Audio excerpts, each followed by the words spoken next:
Hello! We're live. I can actually see myself on Twitch. Hell yeah, dude. I took a horrible time to take a bite of that cookie. Yo. It felt like you were building suspense, honestly. Yeah. It works. My All right. Twitch did a blur. Welcome, everyone. My Blur Twitch is first not muted, degree. so I can hear myself. There we go. Welcome, everyone, to Tails Pride Initiative. This is our third year? I don't remember.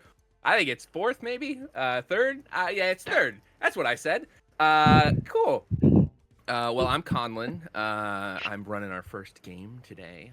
Oh, yeah, it says it right there. Third annual Tails Pride Initiative.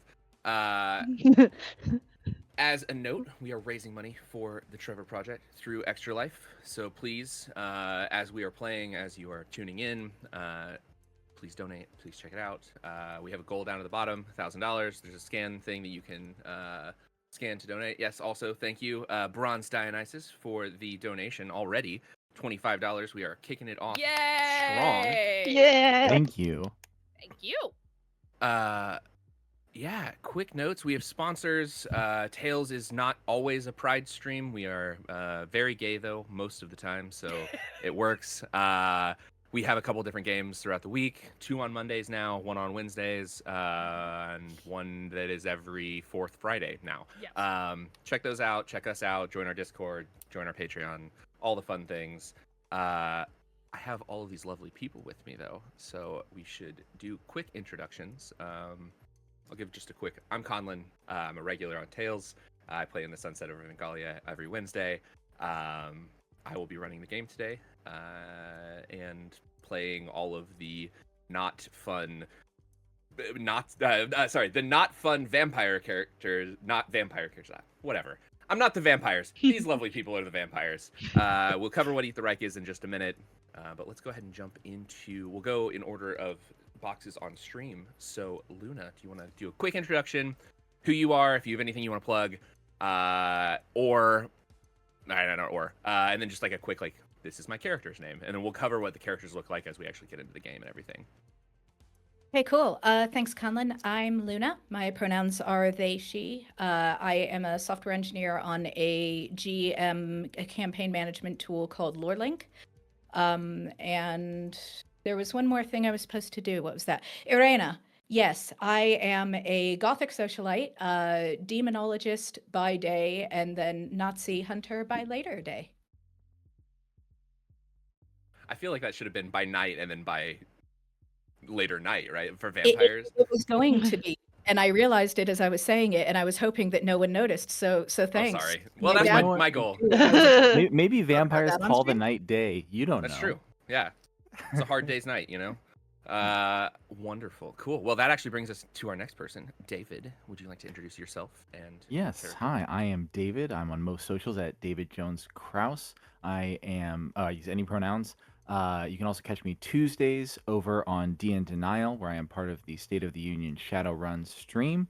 And also on my TikTok, you can find the GoFundMe link for a family that I am trying to raise money for to help get out of Gaza. Tonight, I'm going to be playing the Man-Bat Flint. And as we learn more about him, you'll get to learn all the lovely little deets. So excited. Wonderful. Cool. Actually, I forgot to. He, him pronouns for me. I always forget to tell people my actual pronouns. I'm all horrible at it, and I apologize. Thank you all for reminding me. Melissa, you are up next on my screen. Let's do it. Oh God, it's me. Hi everybody. So if you've seen Tails, you're already sick of my face. I'm on Wednesdays with Conlon. Shut up, Conlon. I'm here on Wednesdays with Conlon for Sunset over Vengalia. You guys can find me over at Figuring It All Out on all the socials. And I am actually playing Astrid, who as far as I'm concerned is just a dommy mommy, so you'll find out more why later. And I go by she, her pronouns. All right. And last but certainly not least, Bun, give us an introduction. Uh-oh. Bun, are you there? Bun, come back! I think Bun might be frozen, sadly. Yeah. All right. Well, we'll come back in the interest of moving things forward, but we'll come back and introduce Bun in a second once they are back. But real quick, just a quick content warning note about this game from the top. If you don't know what Eat the Reich is, it is an ultra-violent romp through the streets of Paris.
All right.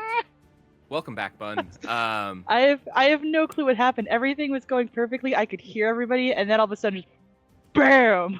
It's all good. Like I said, and as Billy told me not to say, it wouldn't be a tail stream if someone didn't drop and cause all of our cameras to be all over the place. It's what we do. Cool. Yeah. Okay. Quick. Bun. Introduction, if you have one ready. Yes. Hi, I am Bun. You probably see me on Mondays on the first stream. Tails does Tails. I play Narcissa, the rogue in the lesbian polycule. So if you want to see some more gayness, check us out. We exchanged rocks and now we're all married.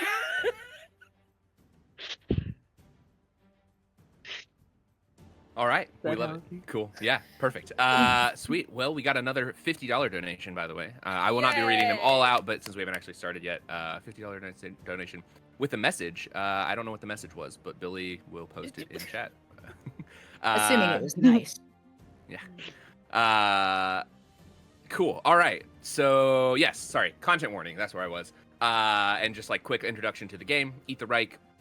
Very quick, very fun, ultra-violent romp through Nazi-occupied Paris. Not a historically accurate game. It's a bunch of vampires fighting their way through the streets of Nazi-infested Paris to reach the Eiffel Tower to drink all of Hitler's blood. So there are a couple things: death, violence, grievous injury to player characters and non-player characters, blood, vampirism, mental domination, guns, animated corpses, werewolves, occult magic, fascism, Nazis, and Adolf Hitler. Some of these probably won't come up. They're just there kind of like as a general thing. Some of them definitely will. Vampires, Nazis, Adolf Hitler. Those are all things that are core to the mechanics of the game. If any of those things are not for you, if those are not things that you want to see, I guess I will make the note that there is no like glorification of any of the bad things in this game. Vampires, I guess they're glorified, but everybody loves vampires. But the Nazis, Hitler, those are not things that will be, played up in a good way or anything like that. This is purely, we're gonna kill some fucking Nazis. And I guess there's language. So sorry. But yeah, with that, we will go ahead and get started. We'll go ahead and read the introduction to this game because I think that it is a good spot to begin. If I can remember which page, there it is. So, the briefing. Our lovely vampires here are members of Fang, an elite organization formed by the Allies. It is an acronym, FANG. No idea what it stands for. Doesn't say in the lore book. I don't know that anybody really remembers or knows. But the year is 1943. Europe is at war. Illuminated by the dull red lights of a bomber hangar, Commander Slate paces back and forth on steel plates of the plane's floor. The last 6 months have led to this point. This is our final move. Your mission is to kill Adolf Hitler in his Zeppelin atop the Eiffel Tower. 4 reinforced steel boxes hang from the roof. From behind bulletproof glass in the lids, eyes stare forth with fierce determination. Your eyes. It's hot as hell down there, folks. Once you arrive, you'll be swarmed with Nazi scum till this is done and dusted. She walks over to a large lever mounted towards the front of the bomber. Godspeed and good luck. She salutes the drop coffins and throws the lever. The hatches open and you plummet from the plane towards the lights of Paris at dusk. So, our beautiful Nazis, or not, I'm going to keep doing that. I apologize. Our beautiful vampires. There's Nazis in the book a lot. I keep reading it. Our beautiful vampires, I apologize, are in drop coffins. Fuck me. Jesus Christ. You know what? Never mind. Cancel the stream. Fuck it. Somebody else do something. No, I'm sorry. There's too many. The Nazis are in the book too much. Our beautiful vampires are on their way to kill Nazis in Paris, was what I was trying to say. You drop from your plane in what are called drop coffins. You are in coffin fall right now. These are metal-lined, coffin-shaped boxes which are filled with the blood of the nuns of the convent that is a part of Fang. Let me look it up real quick. I have to flip through an actual physical book to get to these things, and I didn't make good notes. Yes, drop coffins. They are filled with the blood of Our Lady of Perpetual Ruin, a group of nuns who have graciously donated their blood to our lovely vampires so that they might reconstitute, because dropping from a drop coffin is not a great experience. There's no padding. You are turned into a visceral mess of blood and gore and reconstituted with the blood of nuns as you land. So with that, we will be dropping into the church, Saint Medard Church, which we will go ahead and get started. So what order do we drop in? Who wants to be first? Who wants to? We can go in order of the stream. I guess that's probably easiest. I don't know, in the boxes. Cool. We'll do that. Actually, let's go reverse order. Since we did introductions in one order, we'll go reverse order just to keep things fair. Wonderful. So, Paris is lousy with churches. This is one of the more impressive examples of the form. A well-maintained stained glass windows, oak pews, and a grand central altarpiece. It's empty when the vampires arrive. Or it becomes empty very quickly if it isn't. But Nazi troops soon show up and start shooting the place apart. Little introduction to the place. We will go ahead. Bun. As your character's drop coffin lands, a thud followed by internally a splat. It's the blood of the nuns of the Order of Perpetual Ruin fills you, brings you back to life, brings you back to consciousness. The front of the coffin bursts open, steam and some blood. There's definitely some blood kind of rolling out. Fills the room. Go ahead and give us a quick introduction to Nicole. What do we see? So you see a kind of petite woman with a short black bob, a cigarette in her mouth, just being like, God, I hate those drops. They always hurt so damn much. She's got like bullets and like kind of on her belt and everything, and then she's like strapped up with bombs and dynamite. She's wearing some combat boots and some nice movable pants, because let's be real, trying to combat in a skirt is not easy. She's got 2 guns strapped to her, Old Reliable and Old Faithful. Amazing. So we are actually going to jump right into some combat here quickly, but as the coffins land, I guess I will also introduce this. A group of Nazis bursts through the doors of the church. They have been forewarned of your arrival and have come to meet you where you are. 2 infantry squads come running in. So we'll actually go ahead and do a quick sort of introduction to the rules of the game as well. Very, very quick. And then, Bun, we will have you go ahead and roll your first roll. And then we will, as we introduce all of the other characters, do the same thing, one at a time. So rules of the game, this is based in the Havoc system. Means we're going to be rolling a bunch of D6s. There are objectives and threats. Those 2 things are sort of the way forward through the game. Once you complete an objective, the location can be moved on from. The threat will continue. You are in a Nazi-occupied Paris, so there are lots and lots of Nazis to kill. They will come back with reinforcements until you eliminate Hitler, basically. So, yes, we'll go ahead and roll our first thing. The objective here is to punch a hole in the attacking line and get out of here. It has a challenge rating of 8, which means that you need to assign 8 successes to this thing before you escape this church. There are also 2 infantry squads, like I mentioned. The infantry squads have a threat rating of... Let me pull them up. I promise that I'm very prepared for things most of the time. Or more prepared than I feel like I am right now. I haven't run a stream in a long time, if you can't tell. Yeah, there we go. They have a threat of 6 and an attack of 3. So these are 10 jackbooted soldiers with rifles and submachine guns. So as they burst through the doors, submachine guns ready. Go ahead, Bun, and give me... What would you like to do, I guess? You don't actually have to, like, attack. You can tell me what you want to do, and then we'll figure out what you roll from there. Oh no, this is the chance to pull out good old Reliable, which is close quarters combat. So I'm taking out old Reliable, which is a cut down Lee Enfield rifle. And I'm going to take aim, just kind of holding it properly. I know this isn't proper gun holding procedure. Please don't shoot me. I'm going to take aim and then just to try and get through at least like a couple of people. All right. So that is going to be shoot roll. So you'll use your shoot stat for that. I believe Nicole has a 4 in shoot. That means that you will add, to begin your dice pool, you will add 4 dice that you will then be rolling.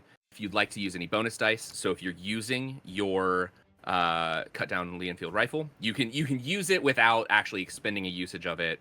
Or you can use it in the situation. I think you should probably use it, and then you can add a die to it. So I'll add a die. Cool. And you do satisfy the close quarters situation, whatever the other thing that's called, which means you add another die. So you should be rolling 6 dice total. And the way that this works is 4 and a 5 are successes. A 6 is a critical success. You can determine sort of how you allot those and like what you want to do with them. It sounds like you're going for full-on eliminate the threat. So we'll figure out what that looks like. But go ahead. You can go ahead and roll your 6 die. Oh, 6 dice. Oh. Yeah. So you have 4 I'm for... spoiled. Yeah. You have 4 for your shoot stat, and then 1 for using the Lee Enfield, and then 1 for being in close quarters with the Lee Enfield. Is how those work.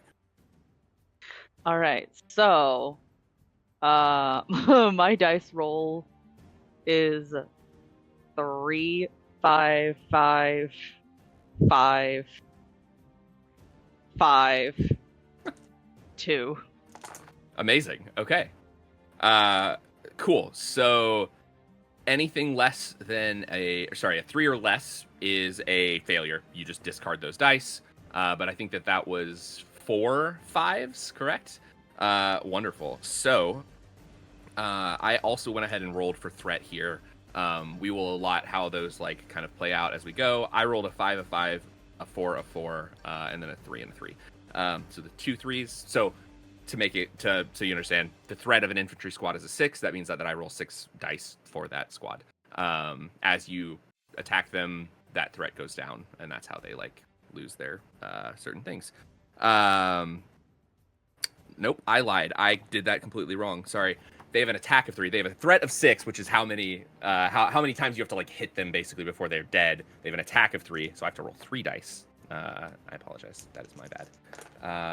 I only got 1 success on that 3. So basically, that means if you don't allocate 1 to defense, then you would take an injury. So you can allocate 1 of your 5s to defense or whatever you want to do, but you have 1 damage, 1 defense, or 1 blood that you can allot here. And I guess blood, you aren't close, like you aren't like right next to them in melee combat, so I don't know that you can add blood. But what would you like to do? I'll go ahead and use one of my 5s for a defense, since I still got Radical. 3 5s Oh yeah. to play with.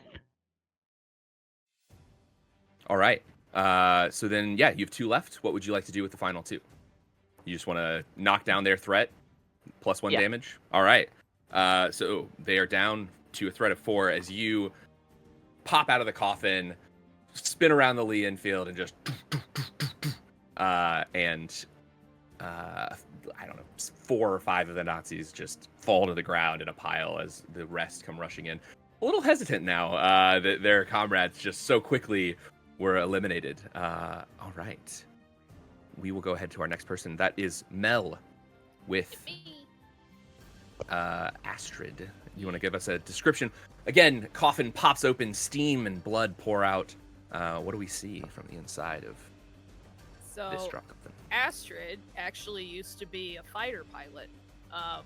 So she's still human with regards to like physical appearance, but there is clearly something different.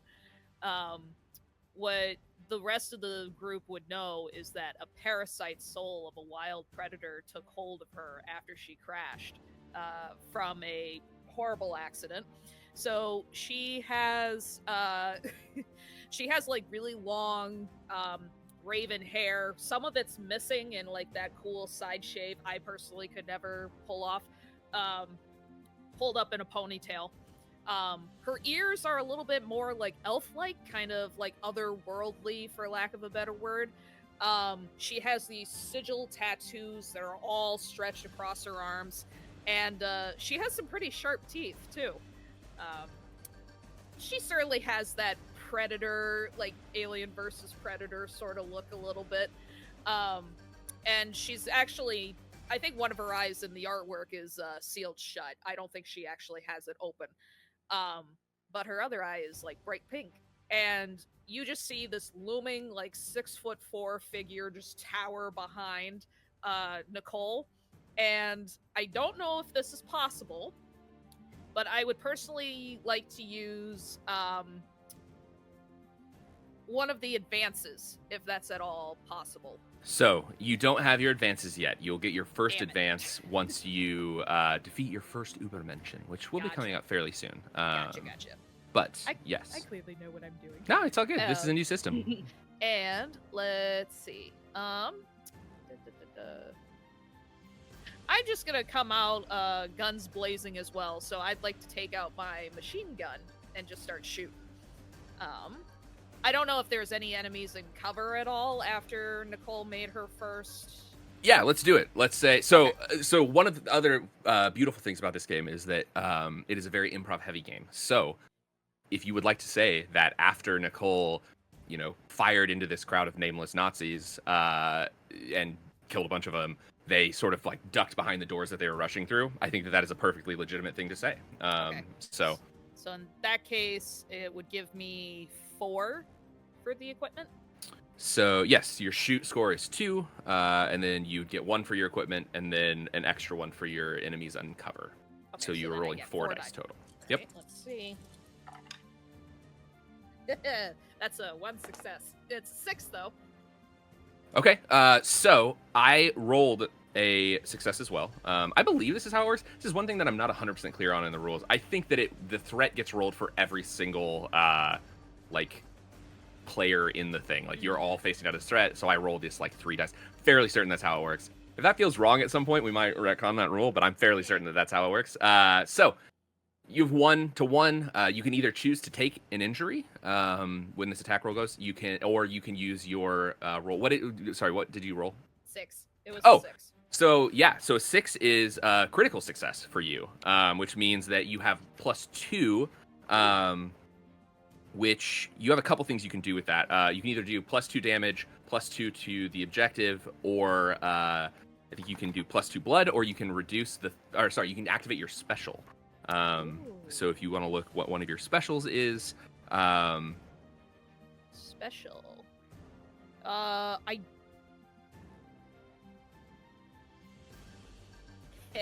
think we're gonna. Well, I don't think it actually does much of anything, to be honest, just because it's a 1-to-1 sort of deal.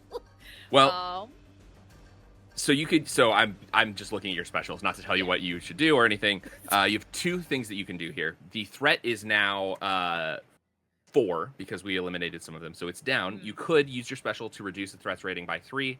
Okay. Bring it down to 1.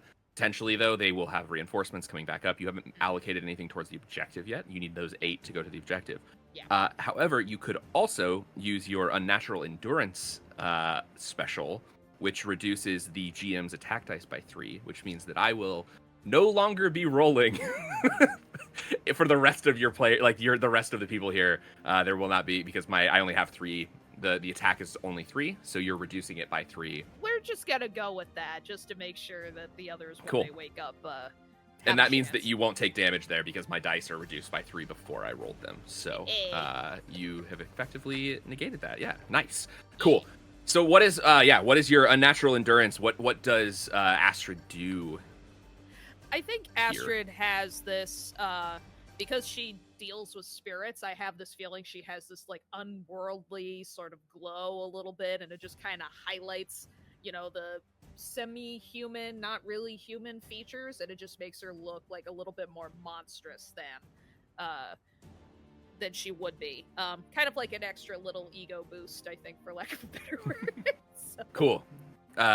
So you whip out the machine gun and just not actually hitting any of them, but you have so frightened them that now they're like just behind the cover, like, oh, I don't know about this. Cool. So next up, we will go with David and Flint. So again, steam rolls, door pops off, blood. Yeah. What do we see? Yeah, I think Flint's head drops for a second, and steam sort of wafts out of. He's got these enormous. I mean, picture like an old world bat. He's got that like vampire bat ass, like squished face, dark fur covering a mostly man-shaped body, but claws on his hands, with steel edges there, and claws on his feet as well. And I think he lets out a. Oh, that hurts so bad! And immediately drops to all fours and just starts like bucking pews to charge the Nazis in the doorway. Spark of steel as his claw rips up from the floor to try to rip at one of their throats. And I'm attacking with the steel gouging claws. Radical. All right. Cool. So yeah, that is going to be a brawl roll.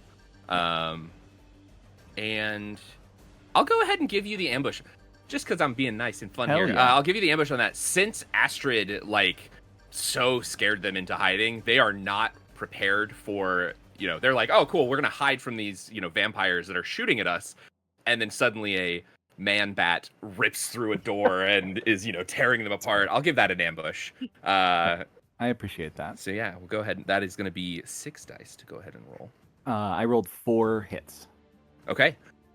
So you have 2 options. You could fully reduce the threat, though there is a potential that they will reinforce next round, or they will actually very likely reinforce next round. Or you could reduce the objective by 4, which would put it at half. Or you could do blood. You could take, since you're in combat range, you could take some blood there. Can I ask about with blood? Can I activate an ability with blood the same turn that I get the blood? No, you can only do 1 action on a turn, but then you could then use that ability the next turn. You choose between doing a roll or using an ability. Great. Then I think I'll reduce the threat by 3, and I'll hold on to 1 blood. Okay. Did you roll any 6s? No, I did not. Okay. Just wanted to check because you have a special that engages if you That have would that. give me even more blood. Yeah, even more. Cool.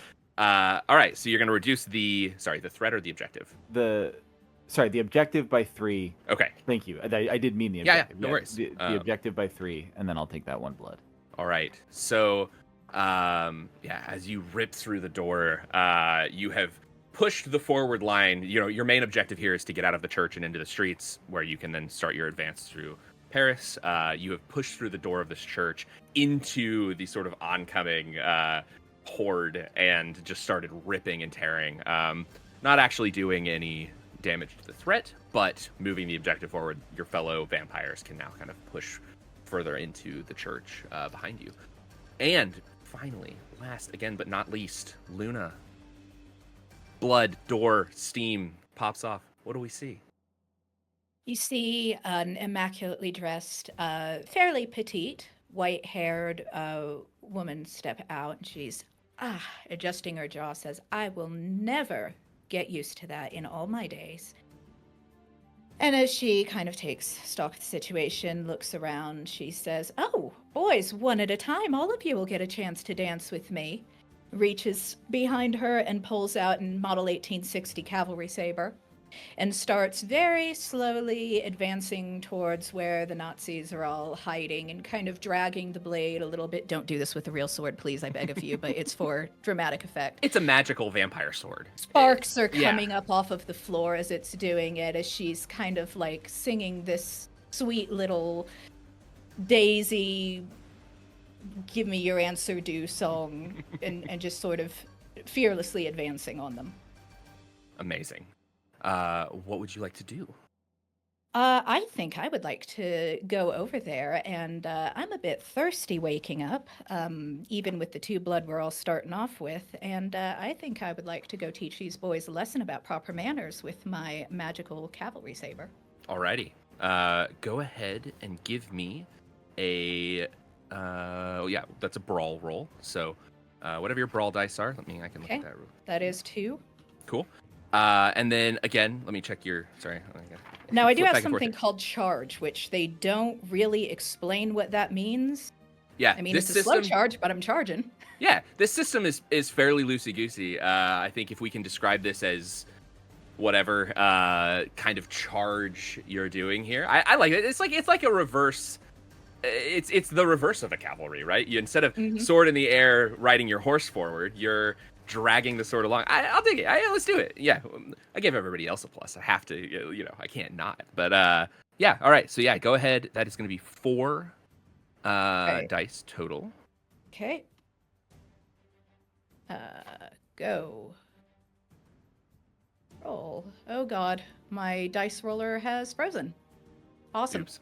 Sorry about that. We're doing No it worries. live, folks. Yeah, it happens. Again, wouldn't be Tales without technical issues. Billy's gonna really love me saying that over and over again in this. Right. The T in Tails stands for technical issues. All right. So it looks like I have 2 hits and 1 critical. All right. Wonderful. So let me. Now that people have moved outside, I get to roll some more dice. Even though. I don't like how many dice you were rolling, sir. So, as you step outside, a loud retort followed by a hits off of the wall next to you, and you're a seasoned combat expert. You know that there is a sniper squad in a nearby building. You haven't quite pinpointed where, but we now have another team. Now that you're outside, the sniper team can actually take advantage of the things, and they are firing at you. They have 3 hits. So you can you said you had a critical and 2 hits? Critical and 2 hits, that is Cool. correct. So I guess technically here, actually, that is enough to... No, it's not. I was going to say that's enough to take out the objective, but I think that'll leave it with 1. So, yeah, you have a couple options. You could defend. You could take a couple hits from the sniper team. What would you like to do with your things? I don't know what your specials are. You have different options there. Let's see. Didn't use a ranged attack. Theoretically.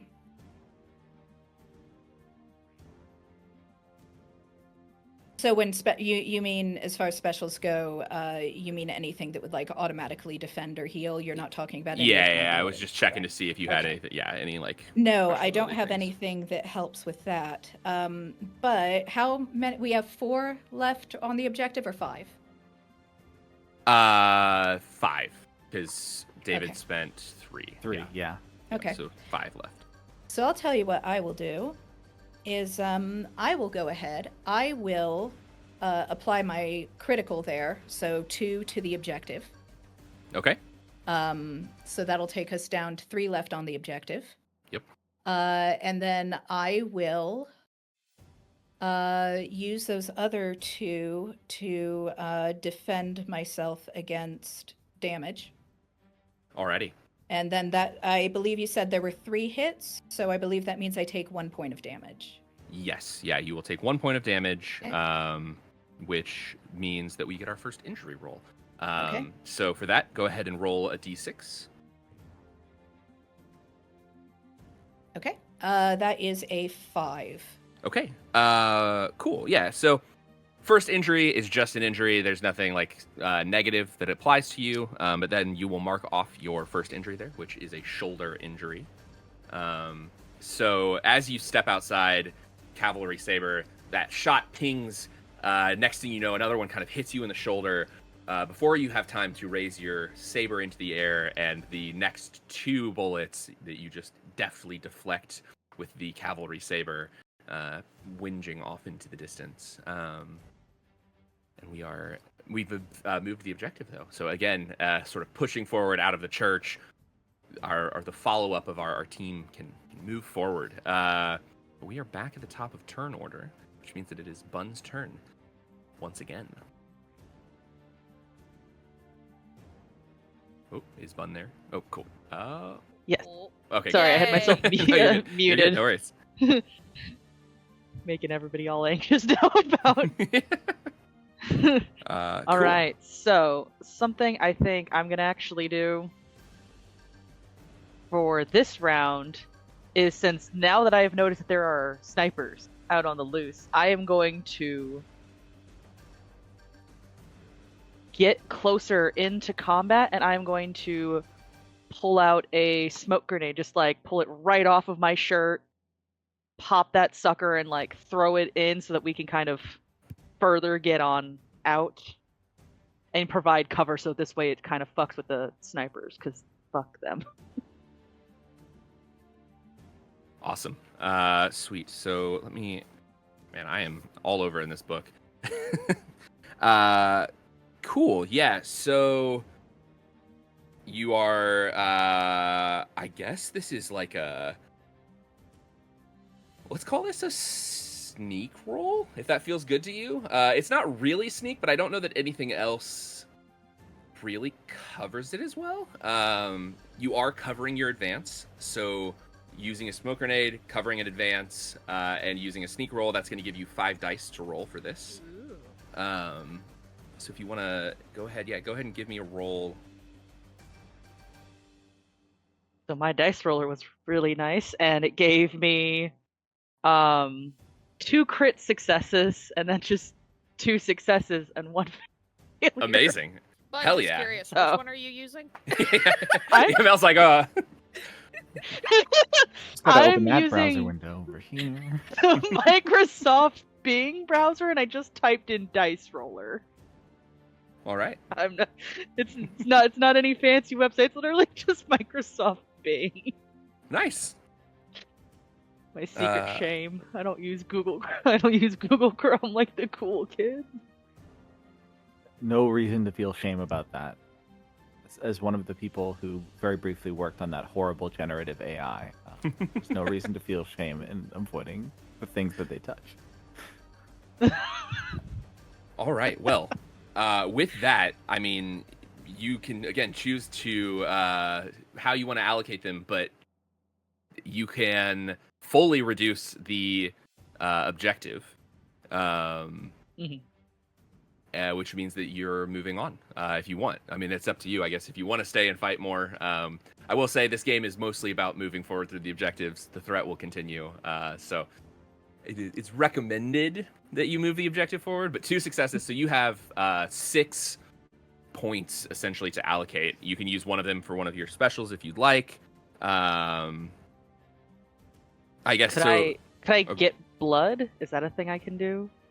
Since I'm like moving in closer to everybody.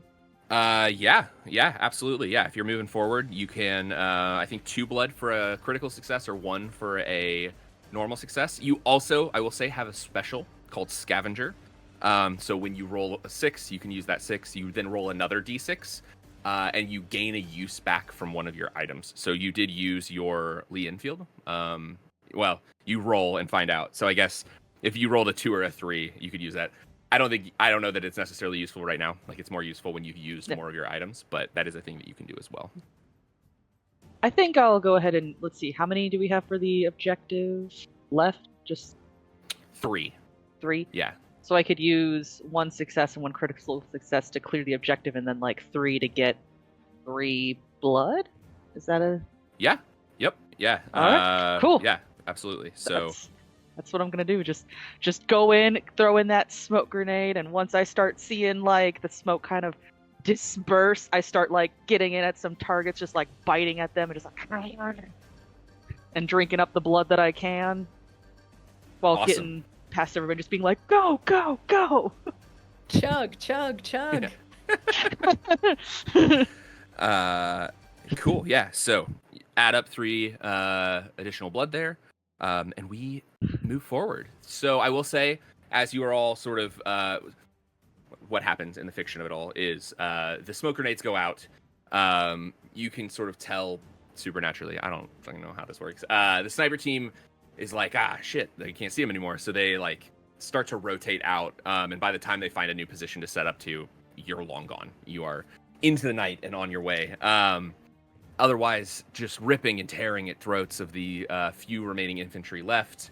And we move forward to the next objective.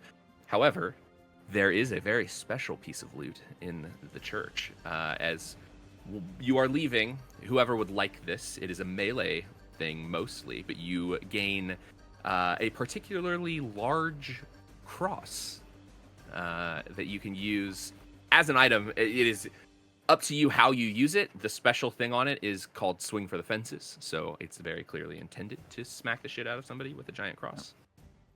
If it's all right with y'all, may I? Great. Then I think Flint grabs and says, "Do you guys think this is too gaudy? Yeah? No?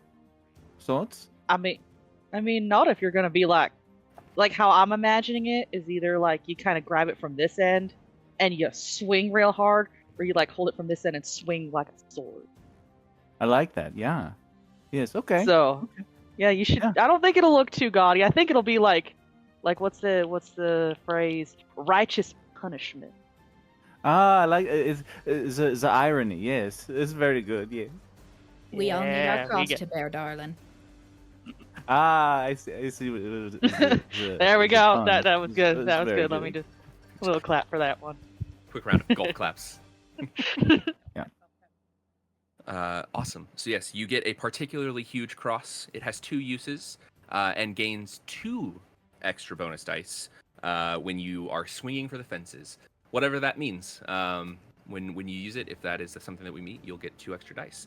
But we are moving forward. So the way that the game works is now sort of period of respite as you move through the streets of Paris. If there's any like role play or talking at this point that you'd like to do, we can. But basically, we now need to decide your next location. So I'll say you sort of have burst out of the church, smoke grenades covering your advance forward, and have managed to retreat into one of the many sort of winding alleyways of Paris, and have lost any threat that you would have on you. You have a moment to sort of gather yourselves and prep. You do have your map that you can pull out. I will tell you.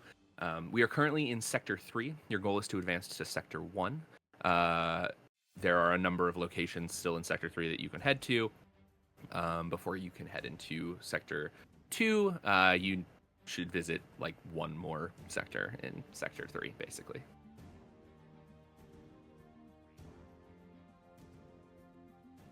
And I can tell you the locations if you like. I was just gonna say I have it up. There is the catacombs. There is my French is very bad. I'm sorry. Hotel L'Etoile. We have the graveyard. We have I don't speak French. I speak Spanish. We have the Grand Magasin Martin. And I'm so sorry, everyone who's watching who does speak fluent French. And the Place de la Serene. Yes. The one that I did not add to your list of places to potentially drop into is also the catacombs. You can move to the catacombs below the streets of Paris if you would like. But yes, so yeah, moving forward, where would you like to go? You can roleplay, discuss whatever you want to do here. And I can give you information on the locations if you want. We'll flash back to your briefing on the different locations as we need to.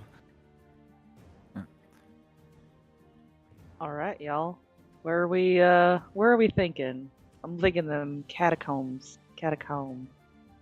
Ooh, very dark, very spooky. I like that.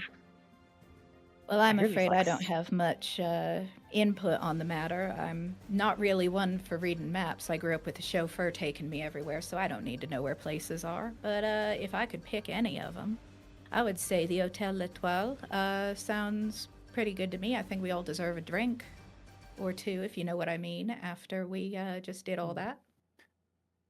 This is true, and the Nazis don't taste very good. Like amphetamine and shame. It's not very nice. Bit bitter. Yeah. I'm open to both. Astrid, do you have any thoughts? You're the deciding factor. Well, I take kindly to all of that, but well, I wouldn't mind a very good stiff drink. To be perfectly honest with y'all. Then hotel it be. Let's go. All right. You could not have picked a more fun one. So, as you make your way to the Hotel L'Etoile, it is a very fancy hotel. We'll flash back real quick as you're moving to the streets quietly. You flash back to Duncan McTavish, the sergeant, giving you your instructions, the rundown on everything. Another vampire as well is, everyone in Fang is a cult or vampiric or a nun that worships the Our Lady of Perpetual Ruin. You flash back to McTavish telling you, the Hotel L'Etoile, a very swish hotel. It caters to the families of visiting dignitaries. It has, I believe, interestingly, one of the last functional grand pianos in Paris. So many Nazi officers love to take their, spouses or aspiring hopefuls to there for a quick drink. And your objective for the Hotel L'Etoile is to make a suitable entrance. That's all you got to do. Get in. Have a good time. You will not be in combat right away entering the hotel. We are not directly into having a threat. The only actual threat that is there is some Nazi officers having a drink. I have the stats for them, but you'll have a minute. They have not yet been made aware of the presence of vampires in Paris. While there are some patrols out in the streets, it seems that the occupiers are currently trying to sort of keep things toned down, not cause a panic amongst the civilians in the area. And this is a much more like civilian heavy area. So you make it to the hotel, sort of slinking through the streets, ducking into corners or buildings, wherever you can find, sort of rolling through. I imagine Flint is truly in cartoon fashion holding a newspaper in front of his big old bat head, like... Yeah. Ears sticking out just the giant Batman with a massive cross on his back, just walking through the streets of Paris, like, yeah. But yeah, no, You managed to hide. You found a newspaper. You found something to cover yourself with, and you make it to the hotel. Does it have the new Tintin on it? I think so. I think it's it looks like we're here. Hands you the newspaper with the little cartoon clip. There is, No, wait, yeah. I can't get distracted by comics. Darn, not again. Okay. Does anyone have any thoughts as far as how we enter the building? I might be able to can I activate an ability out of combat just to like use the blood to do it? Sure, yeah. I mean, what are you thinking? I was gonna get like power up my wings basically. Gotcha. Yeah. Yep. So yeah, if you spend your blood, you can. You use guys your see wings. as the Flint's wings, which were like shriveled and kind of desiccated from the coffin, start to fill up and go from gray to the same color black as his fur.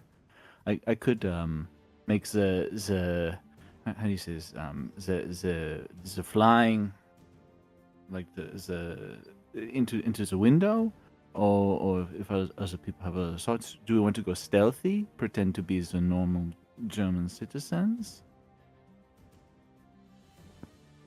I think you and I might have a hard time with that sugar. And I'll just point over towards like my very not so human ears. Oh, it is a lovely though. They're lovely sugar, but they're not gonna pass all that well. That's fair. Well, I have an idea if you would all like to hear it. Yes, Love and then I'll to. share my idea because, God. oh boy, I'm just sitting on it, and I'm just so excited for you all to hear it. Like, oh my god. Well, I'll tell you what, because I think you and I might be of a similar mind. I will just go ahead and take care of something real quick, and I kind of float very gracefully over to the and by float I mean like the way I'm walking, not actual floating. That would be pretty cool. Ah, Though. damn it! Not yet, not That would yet. be We're pretty still cool. trying to remain low key, but once that's over with, all bets are off. So I just kind of very gracefully walk over to the front door and over by some of the windows and almost imperceptibly make a little motion with my finger as if I'm drawing something. I'm going to draw some explosive runes around the doors and however many windows are facing us, so that anything coming through those is going to have a bad day, shall we say.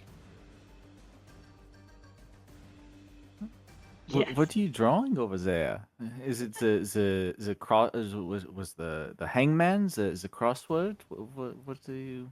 Oh, just a little something in Aramaic I picked up in my travels. Says Nazis go home. That looks great. I love it. I love everything about it. I want to add a stick of dynamite. I love it. Just make a nice big boom of an entrance. Let that door fly inward. Not at us. We got to make sure we're angling this so it goes inward. And then just like a nice big, like model fashion shows, we just all come in and just like whoosh. Let the breeze kind of flutter our hair a little. Oh, it'll be great. The wall of fire behind us and burning Nazis. I love it. Oh, yes, you feel That sounds me. I love delightful. this. Yeah. All right, let's get this cooking then. All right, let's get the angles right. So now Nicole is gonna be spending her time, like making sure that like the runes are kind of drawn in like just the right spot, so this way like it'll blow the way that it needs to, and the stick of dynamite will get that like nice big ball of fire for their grand entrance. Mind you, Fists here. I'd appreciate it if you didn't hit the grand piano, though. Do you tickle the keys? I The was hoping, ivories? I was hoping to tickle someone's ivories before the end of the day, but Ooh, Ooh, you're so naughty. I'll lean over towards Flint. You keep playing, sugar. You're gonna find out. You see a little shudder of his wings. Oh, giggle. I also forgot to say, just for canon, I imagine that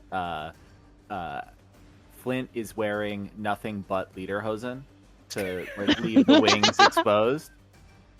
Yeah. You gotta Amazing. cover up the downstairs bits, but needs room for the wings. So it feels appropriate, honestly. Does he have Later- the straps at least? Like those Yeah, straps? yeah. Okay, good. I mean, this is a pride event. That seems perfectly natural to me. Yeah. Incredible. I love it. I love it. Honestly, don't know why he's not drawn that way in the. I guess a lot Yeah, of his for body's real. covered in wings, but Yeah. it's my headcanon, certainly. Oh yeah, I think that we'll write to Rowan Rook and Deckard about that and be like, hey, we need some official art. Amazing, absolutely incredible. Yeah. So the way we'll handle this basically is with our because you've done some setup here. You will be able to use those items sort of in your turns as normal. But we'll go ahead and describe them sort of happening now. So we have a winged Batman. We have a stick of dynamite, and next to some exploding runes. And we're going to make an entrance. So go ahead and describe to me sort of what plays out with this explosion, how it's going to go. And then from there, we will roll our dice to determine what the threat is and how that all looks. So let's go ahead. Since Luna, you tossed the runes up first, you go ahead and tell me the beginning of what happens. And then Bun, with your dynamite, we can sort of embellish on top of whatever happens to begin with. Let's do it. I picture this all happening with like some kind of operatic classical music, like maybe O mio babino caro or something like that playing in the background for full cinematic effect here. And Irena just takes a deep breath, draws herself up, and takes both handles on those doors, because I'm assuming that these are the fancy, like, double French doors that open up. Absolutely. And we're thinking push or pull. Which ones? What do you want? Is All it right, more. let's pull. So I reach out, grab them, I pull them open, and I just kind of strike a pose in the doorway for a moment, and just sort of like catwalk my way in, and say, "Bonjour, mes amis." Amazing. So as you do, you see the bar at the entrance. This grand hotel, beautiful inlaid marble bar, just tons and tons of liquor behind, mostly Jägermeister, because Germans. I actually don't know if that's like accurate to the time period. It is. I think it is, because I think it doesn't matter. But yes, as you fling the doors open, the few groups of Nazi officers who are seated around the area turn, and I don't have any piano music. This is I'm falling behind here. I should have. But the officers turn, look at you, have been briefed on the potential for a vampiric attack on Paris, and realize what's about to happen. So you can go ahead and give me a roll. You have your explosive runes. How are your explosive runes coming into this?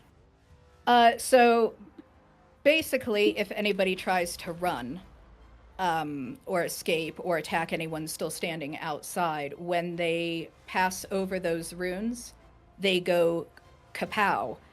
And I actually get 2 extra dice on those, according to the sheet, because they are concealed. Yep. I would, if I am about to engage in combat here, I would like to go ahead and spend one of my 2 blood that I have to use Dark Glamour, which is going to mesmerize those officers, and I believe that will be an extra point or an extra dice, because I would assume that we're in pretty beautiful surroundings based on your description. Yeah, absolutely. So what are we thinking? Are we thinking con? What are we trying to do? Are we trying to... Yeah, I guess... Are you trying to... I think that makes sense. Yes. I'm just trying to distract him so that yeah. Nicole can throw said dynamite Some and dynamite. we can get this Hell party yeah. started. Cool. Yeah. Go for it. Yeah. Give me a con roll. We'll use Okay. that. And that's con, not Constitution for any D&D players. That's con, as in like running game. the game. Yeah. The long con. All right. And I did go ahead just because I felt I had to. I got us a. Oh, you won't be able to hear it because you don't have Pinku on. We got some opera music going. We're good. All right. Love it. So that is 4 for my con stat and 1 extra dice for beautiful surroundings. So I will be rolling 5 die. And it looks like I fucked that one up Oh no. all the way across. So that is par for the course for me. So Nicole, I hope you got that dynamite handy, darling. It is okay. I think the way that the ability works, the Dark Glamour, I think you do just like mesmerize them. So the additional thing would have just given you like an additional, the beautiful surroundings would have given you an extra die, or did give you an extra die on this roll, but it still happens. So you still spend your blood. The officers inside are mesmerized sort of by your glamour. Your The background skin. music needle skips on the record player or something Yeah. like that. So it's not entirely perfect. The piano player kind of like stumbles over the beauty, and you almost have a perfect entrance, but you still mesmerize them. They are still paused for the moment, and yeah, we'll go ahead. Nicole, Bun, what would you like to do? So, so now as we're getting everything all set up, Nicole's kind of readying her dynamite to make sure that like everybody can kind of go in before she sets it off. So this way there's like that kind of nice big explosion behind them to really make them all shine. And also fuck up the hotel just a little bit. All right. Just a little bit. We're still keeping the piano safe. So yeah. So she's just timing and angling and just like, okay guys. Man. All right. Fire in the hole! And then just like starts going in, lets that explosion just kind of push her through and like kind of push the others in through as well. Amazing. Wonderful. Okay, yeah, let's make that. You know what? Let's do a terrify roll if that feels good. So you've like mesmerized these officers inside, and now they are witnessing a group of vampires flying with an explosion at their back. Let's fucking go. Yeah. All right. Yeah. Terrify roll. And your dynamite. I mean, I think this is demolitions. I think that this gives you +5. So you can roll 8 dice. Oh my god. All right. So I got 1 critical success and 1, 2, 3, 4 just regular successes. All right, so 5 successes total. Mm-hmm. Alrighty. Incredible. So you do have the threat of these patrols, these officers that you can deal with. I will tell you there is 2 groups of them in total. Which comes to, I believe, 8 threat total. But your objective is also only a 6, so you need 6 dice to allocate to the objective, which I guess technically you have in that roll. So yeah, I guess that's really up to you. I guess that your naked suitable entrance has happened with this massive explosive. But yeah, how do you want to allocate? You could also do blood. You can do a special. You do have your special to like regain your scavenger special, which lets you regain some usage of your equipment up top. I think I'm gonna wait just a little longer on that guy. Although maybe no, I want to put it all towards getting that nice grand entrance. This is Nicole's moment where she's just been so hyped for this. Fuck yeah. Incredible. Okay. we will resolve the entrance. We will let the other two players go ahead and go here. Just know the objective has been met. This is pure cherry on top carnage ability, as Flint and Astrid also burst through the doors as Irina poses. This massive explosion happens behind. Nicole goes flying forward into the room, and Flint, we'll go ahead with you. What? Yeah. So I'm presuming there are like Nazi officers scattered about. Absolutely. Yeah. So I think that Flint immediately charges one with the why don't I roll to make sure I get a hit, and then I will describe exactly what the goal is. Yeah. What do you want? So I guess, are you doing like a brawl, like an attack? Yeah. Yeah. Cool. And this will be with the claws again. So Yeah. I'll use 5. Cool. Great. That's a crit and another success. Alrighty. Yeah. So I'm gonna get a bunch of blood there too, which is great.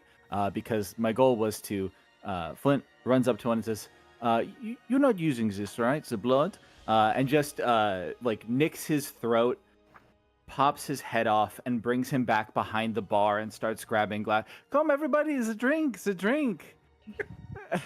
and just starts pouring this man into a few glasses. Incredible. Nobody minds if I drink from the stump, no? Just a quick sip from the bottle. Yeah. Incredible. Yeah, absolutely. Fuck yeah. Amazing. Sweet. So Could I give everyone 1 blood from that if I'm getting 4 total? Because the 2. Sorry, it's a crit, so I get 2, and then I get an additional 3, so it'd be a total of 6. So I could give everyone else 1 and still take 3. yeah, fuck it, let's do it. I don't know if that's an Woohoo. actual rule, but I love that with the everything. Yeah. I'm roll like now. quite literally giving people blood. I feel like Yeah. it's appropriate that they Yeah. should take blood. Absolutely. Fuck yeah. Oh yeah, sharing blood. Blood can be freely shared between vampires as long as they're within arm's reach of each other. The precise nature of how blood is shared is up to the players involved. So if anybody has a lot of extra, they can always share, because that's also how you heal. That is the big thing there. So yeah, absolutely. Fucking pop the cork on this rare vintage. I guess not that rare. Chin chin, darlings. And then, all right, Astrid, what is your follow-up here? Well, the grand entrance, I think, has been set up and established already. I'm there more for vibes, I think, at that point. So I mean, there's still Nazis to kill, so that's true. So and you can get blood. Like, there's opportunities here to, you can do that. I think I'll do that. So, seeing Flint kind of, get to that same vibe, I'm thinking, we need a little variety, and I'm gonna follow suit with what Flint did and go for another Nazi to. Let me see. I'm just trying to think. I'm assuming I'll probably use a great spear. I don't think a machine gun would really do a good job with just nicking flesh. So we're going to try. I'm assuming that's a brawl. If I was to do the great spear, okay. Yeah, so that'll be. That's gonna be 3 dice for me. All right, let's see. I just lost one. Oh, sweet! I got 2 criticals out of the 3. Nice. Amazing. So is that just? Did you get two criticals and So out of the 3, 2 successes, both of which were critical. Okay. Incredible. Yes. Absolutely. What would you like to do with your successes? Well, everyone's kind of so the options are either using a special, using it for blood, or what was the other one?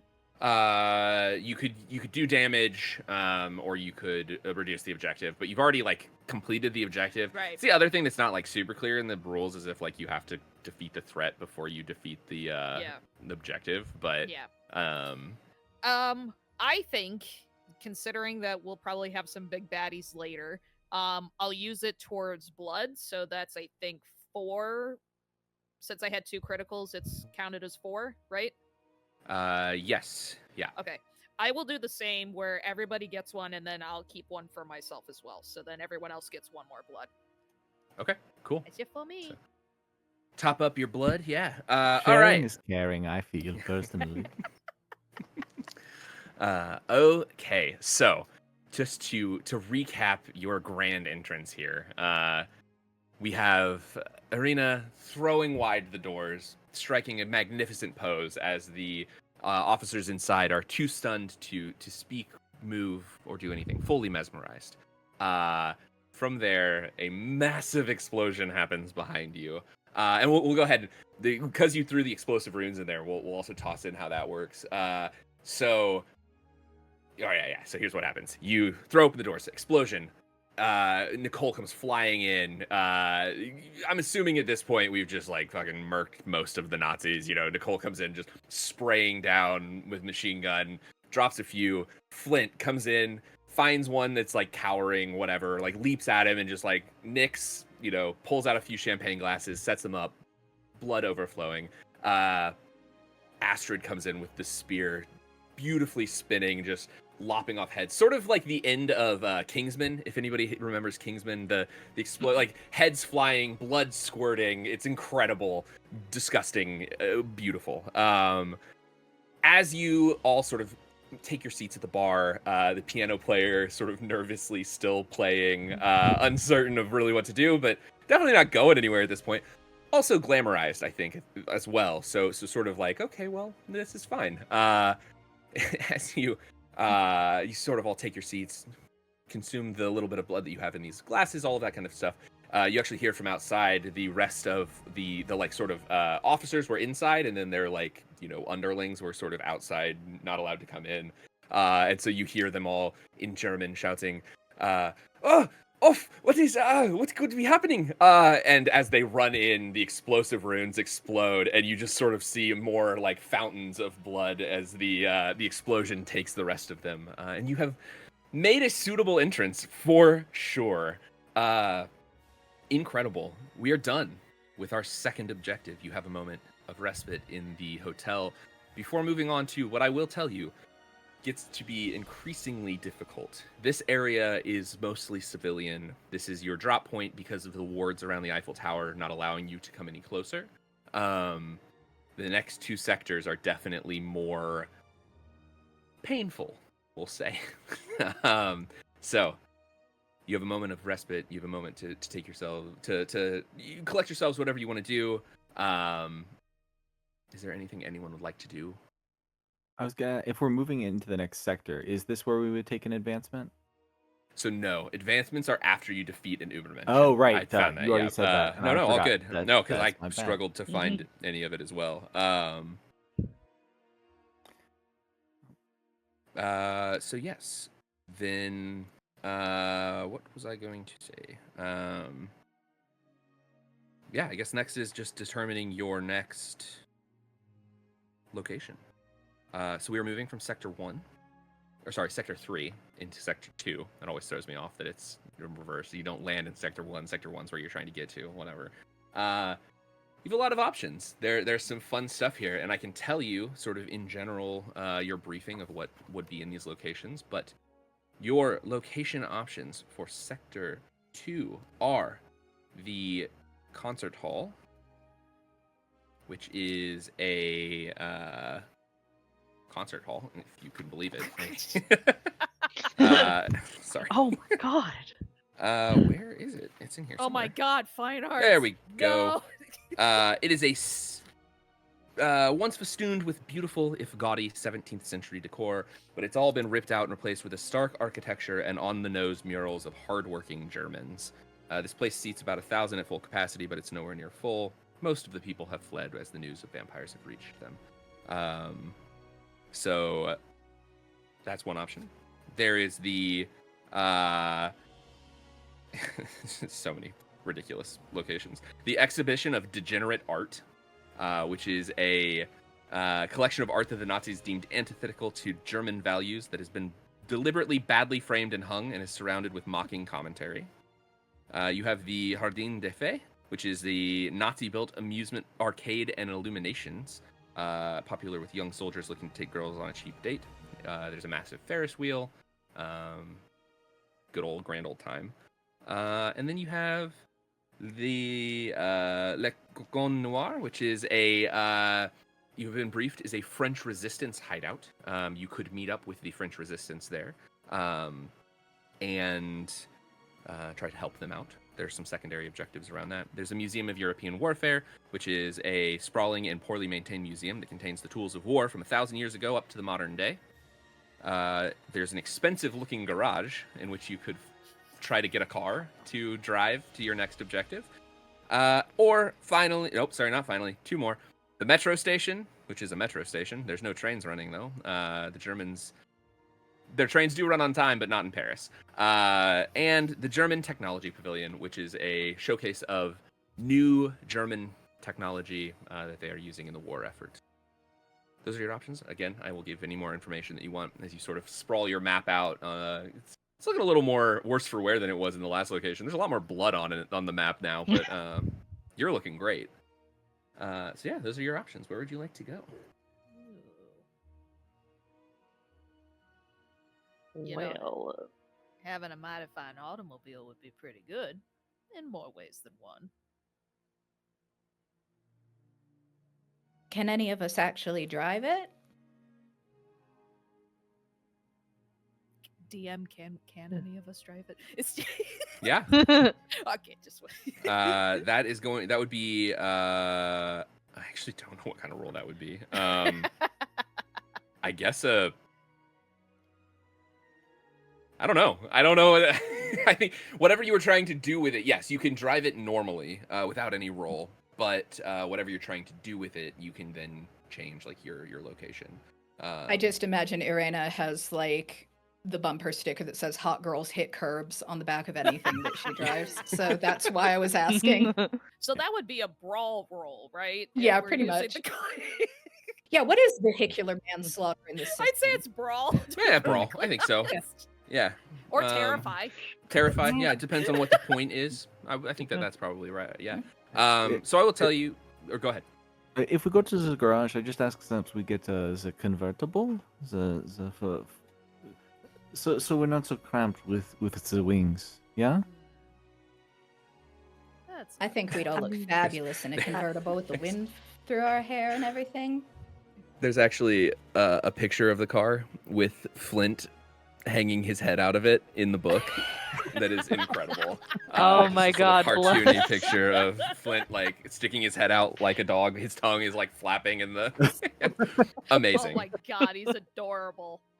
Is he wearing lederhosen? Do we see hints of lederhosen on No, him? he has a bandana around bandana his neck. on. Yeah. Sounds like we're taking our twink for a ride. yeah, it's a bunch of big women taking their bat Emotional twink support. for a drive. I don't Yeah. know. yeah. Too bad none of you are a redhead. A twink and a redhead. It's the classic. Yes. I mean, So I got blood on the tip of my hair. yeah, Does that there you go. It's count? red. Yeah. Yeah, I think actually probably Irina at this point, the white hair is just soaked through with that last bit of fountainous blood. Incredible. Oh my God. So yeah, the expensive looking garage. Just as a note, a few people owned a car in 1940s Paris, and for many of those that did, it was a status symbol. Most of the vehicles in this garage belong to German expats or diplomats who want to be seen driving something expensive. So you have an opportunity to get a very fun and flashy car. Yeah, if that's what you want to do. There's No. other. What do we want? What are we doing?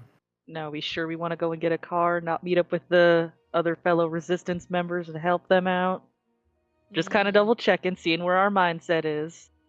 So I will, if it helps with the moral quandary of helping the resistance, you're here to end the war. So you don't need to feel as though you need to necessarily help the resistance at this point. You are on your way to kill Hitler. So, If anything, they would be helping us, which could be nice.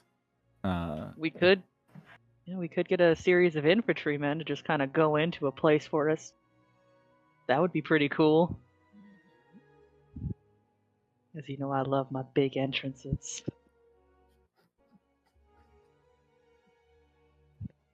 My dog is screaming in the background. I apologize if you can hear that. Crisp is keeping your audio silent. It's remarkable. Good. Wonderful. Yeah. But yeah, I'm game for anything. I just want to make sure we're all kind of on the same like headspace and all that jazz. Well, I guess that fantasy of having one of you in the back seat is going to have to hold for another time. Lord have mercy. You'd have to first ask Melissa. This is a family establishment. Flint gestures to the decimated. one of the bodies like kind of squirts some blood out, like last death throes kind of thing. Yeah, Flint winks. So I guess maybe if this will help you make a decision, a few of the things you have the opportunity. So the German Technology Pavilion has access to advanced technology that you could use potentially in your assault on something. The metro station is a quick way to get to the next location. It has a fairly high objective rating, but is fairly low in threat. There's no loot to be acquired from it. The expensive-looking garage, you can loot a car, which just gives you an item that you can use however you want to use it. Probably in your entrance to the next location would be how that would work out. The French Resistance hideout would give you a guerrilla squad, which is just a group of infantry that you can use however you want. They get a bonus for flanking. The Museum of European Warfare would give you access to a ridiculous amount of like different items of warfare throughout the history of Europe. One of which I have to just point out is Napoleon's undead horse. That's incredible. The Jardin des Fées it's this like collapsing fairground. There's some fun things there. I guess also I should note there are Übermenschen in some of these places, but not all of them, which would get you an advancement. But now I'm thinking Napoleon's undead horse and my cavalry saber. There you go. Yeah, and then you can really charge. Yeah. Honestly, I'm okay with just going to the museum just so that we can strictly give Irina the reliving of Napoleon. Horse. Yeah, just solely for vibes. I just want to take in the sights. I've never been to Ville Paris before. King vacation. Yeah, exactly. So yeah, those are your options. Whatever you would like to do, it is up to you. And you have 2 or 3 locations here as well. Like you get to choose. You know, we don't. Oh, that's true. This isn't your only place. You get to go 2 places. 2 places. Maybe 3 if we just like absolutely mow everyone down like a lawnmower. Yeah. We're doing good on time, so... How much dynamite do you have? We could speed this up. Just blow everything. I need to scavenge. I need to scavenge for more dynamite. I think come with like 1 thing of dynamite. Okay. At least that's how I see it on my sheet. Yes, yeah. One stick of dynamite.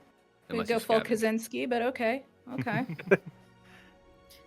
Which means if we go to the museum, I find more dynamite. Just so much, I can't even like hold it all. Maybe we start it at the museum and see where we go from there. You know, it might be a good idea to start at the museum and then we go to the car place, and then this way, Arena has her horse and just can gallop in, and we'll have the car and we'll just blast in. Undead horse girl. And when we get the car, can we call it the Batmobile? We can certainly do it, sugar. Don't worry about it. Excellent. I'm just Batman. I feel we're really such kindred spirits. No, he has his gadgets. I have mine. I hold out the enormous cross. The giant cross in one hand, grappling hook in the other, ready to go. Yeah, no, you could practically beat Batman. This is what I'm saying. I mean, there is a good argument for Batman being a Catholic if you think about it. Yeah. That's neither here nor there. Now is not the time. Sorry. Yeah. All right. Start Museum? controversy on stream. Yeah, let's go. Museum. Alrighty. So yeah, you make your way to the Museum of European Warfare. As you sort of reach the outside, we'll figure out how you enter. But it is a sprawling and poorly maintained museum containing tools of war from 1,000 years up to the modern, 1,000 years ago up to the modern day. Weapons, armor, siege engines, banners, uniforms, and more line the glass cabinets and moth-eaten exhibition spaces. It's a great route through the city. Wonderful way to make your way to the next sector or to the next location. However, there are some Nazi warlocks that have set up a bit of a defensive line in here, having seen that the vampires are on their way, and have animated a few suits of armor, preserved warrior mummies, and one of the horses that was buried with Napoleon. So, your objective is to smash through the museum before you are overwhelmed by the undead. This does present our first objective with a challenge, which let me find the rules so that I can read you how the challenges work. They change things just a little bit, make it just a little more difficult for you. I will find this. Oh, another little thing that I didn't mention about the rules. You also do have a flashback, which is one time per game or per session. When you roll 2 or fewer successes, you can flash back to a moment of something in your character's past, reminding you why you are here now looking to decimate Hitler and his forces. And in doing so, we'll do a little bit of roleplay. There'll be a whole thing. And you'll gain 2 additional dice and re-roll all of the dice that you have.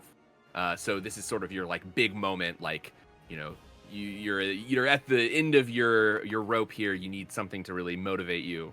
We have a flashback to do so. Just as a note, what was I looking? Oh, challenge. There we go. Not all challenges are made equal. If an objective or threat has a challenge attached to it, it negates a success spent to lower its rating equal to its challenge. So that applies consistently. So this has a challenge of 1. Every success, you need 1 extra success to basically reach the same number on every roll that you have. So it's like damage resistance, but for overcoming the challenge. Exactly. Cool. So it applies each turn to each vampire engaging with the objective or threat, both threat and objective. So you can spend 4, it only counts as 3, 2, that kind of thing.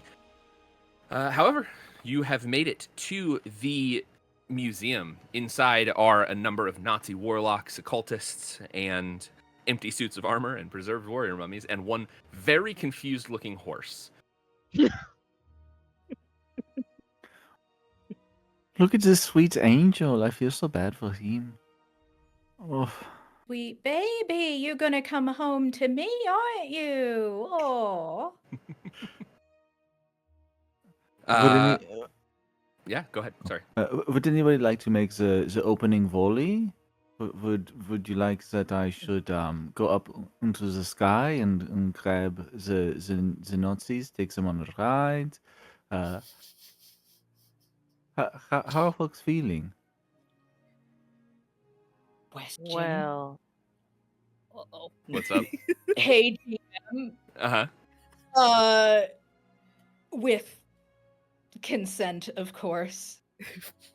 Theoretically, could our darling man bat, pick up a small undead heiress and, hover above the Nazis as I take my exquisite hunting rifle and get my extra dice roll for elevated position and just start picking motherfuckers off from my personal bat helicopter? Interesting. Yeah, absolutely. I have to think about how to make this work. I'll just give everyone a moment to discuss, decide consent, if it's possible, etc. And Why is I'll this be even here. a question? The answer is yes. Absolutely Yeah. fine by me. I think it would make sense that I couldn't get up close to people because I'm holding you in the sky, but that still leaves me with the grappling hook. So the other option, the bat helicopter is incredible. There are buildings around as well, so you could also be, picked up and placed on a building. Fine with that. If then that way we have Flint continuing their role as well. I actually don't know if there's rules for like assistance or like that kind of thing happening. That's incredible. Yeah. I'm absolutely happy being dropped off on a balcony somewhere. A pretty one, though, please. That works for me. So- Take your pick. The best rule that's in here for this is provide opportunities for chaos, and it just says provide potential and let players use it however they wish. Build a buffet of things to break and subvert, and marvel at their capacity to surprise you and what sort of silly shit they'll attempt. So, Or Fuck we can fly together. You take the shots. I go fishing for the Nazis. Thank you, darling. So- Then I'll let you get back to what you were doing. I love how this So game another was thing. ruled solely just for the players. Yeah, it's pretty chaotic. Great. So guys, I think this is also great, but I also want to add to it. What if I added some spice to it by setting up a little fire trap with my fireballs? Yeah. So we get Please. Irina nice in a high spot. They try to charge at her with like magic or whatever shit, and then boom. You This wanna- makes sense to me. Would you like Hell a fire or fragmentation grenade, darling? And I'll just hold up one of the ones that's just at just at my belt. Let's add it to the pile. Because it can be used or it gets an extra boost if it's in an enclosed space and we're inside the building. So this is incredible. Okay, so yeah, I got to think how we're gonna rule this a little bit. we're What we stressing will... poor Conlon out. No. I need to figure out exactly. Skill issue. So, okay. We will say we'll basically roll this like everyone has their turn, and everyone can do the thing that they're trying to do. You're essentially engaged. They know that you're coming. Like this combat is rolling already. So, I will say Flint can pick up Arena, and Arena can take their turn, and then we will resolve to the next person, and then Flint will still get a turn. Like we'll just include that as like part of Arena's turn, as we have the bat helicopter, and then whatever we want to do there is good. And then fireballs, grenades, all of that kind of stuff. If you would like to rush in, you are, I will say, like on the steps of the museum, pushing your way into the building, and you need to sort of smash your way through. There are many undead that could be raised, so this is more of a matter of time and getting your way in and out than it is anything else. So we'll go ahead. We'll start with Arena then. You will, I guess, be just making a shoot. Sounds Yeah. fair. So that's going to be a shoot, which is 3 for me plus 1 for elevated position. So I'm thinking, just to double check. Oh, and when I use a ranged weapon, I have a special called Deadeye Shot that allows me to reduce a threat's attack rating by 1. Cool. Yeah, so that'll be, you can assign a 6 to the special, and that will do that. All right. You do also have, there's 2 sort of enemies in here. There are the museum guards that are the Nazi warlocks, and then there are Okay. also the like undead that have been raised as well. So those are your kind of 2 targets. You can decide how you want to assign your threat or your successes out based on that, but just to give you that.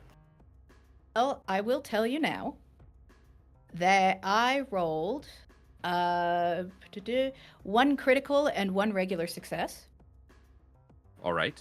And you know, being one of the undead myself, I got a soft spot for the undead, especially those who were raised without their consent and just thrust back into this world. So I think I am going to focus on taking out those nasty Nazi warlocks who are bad at the occult anyway.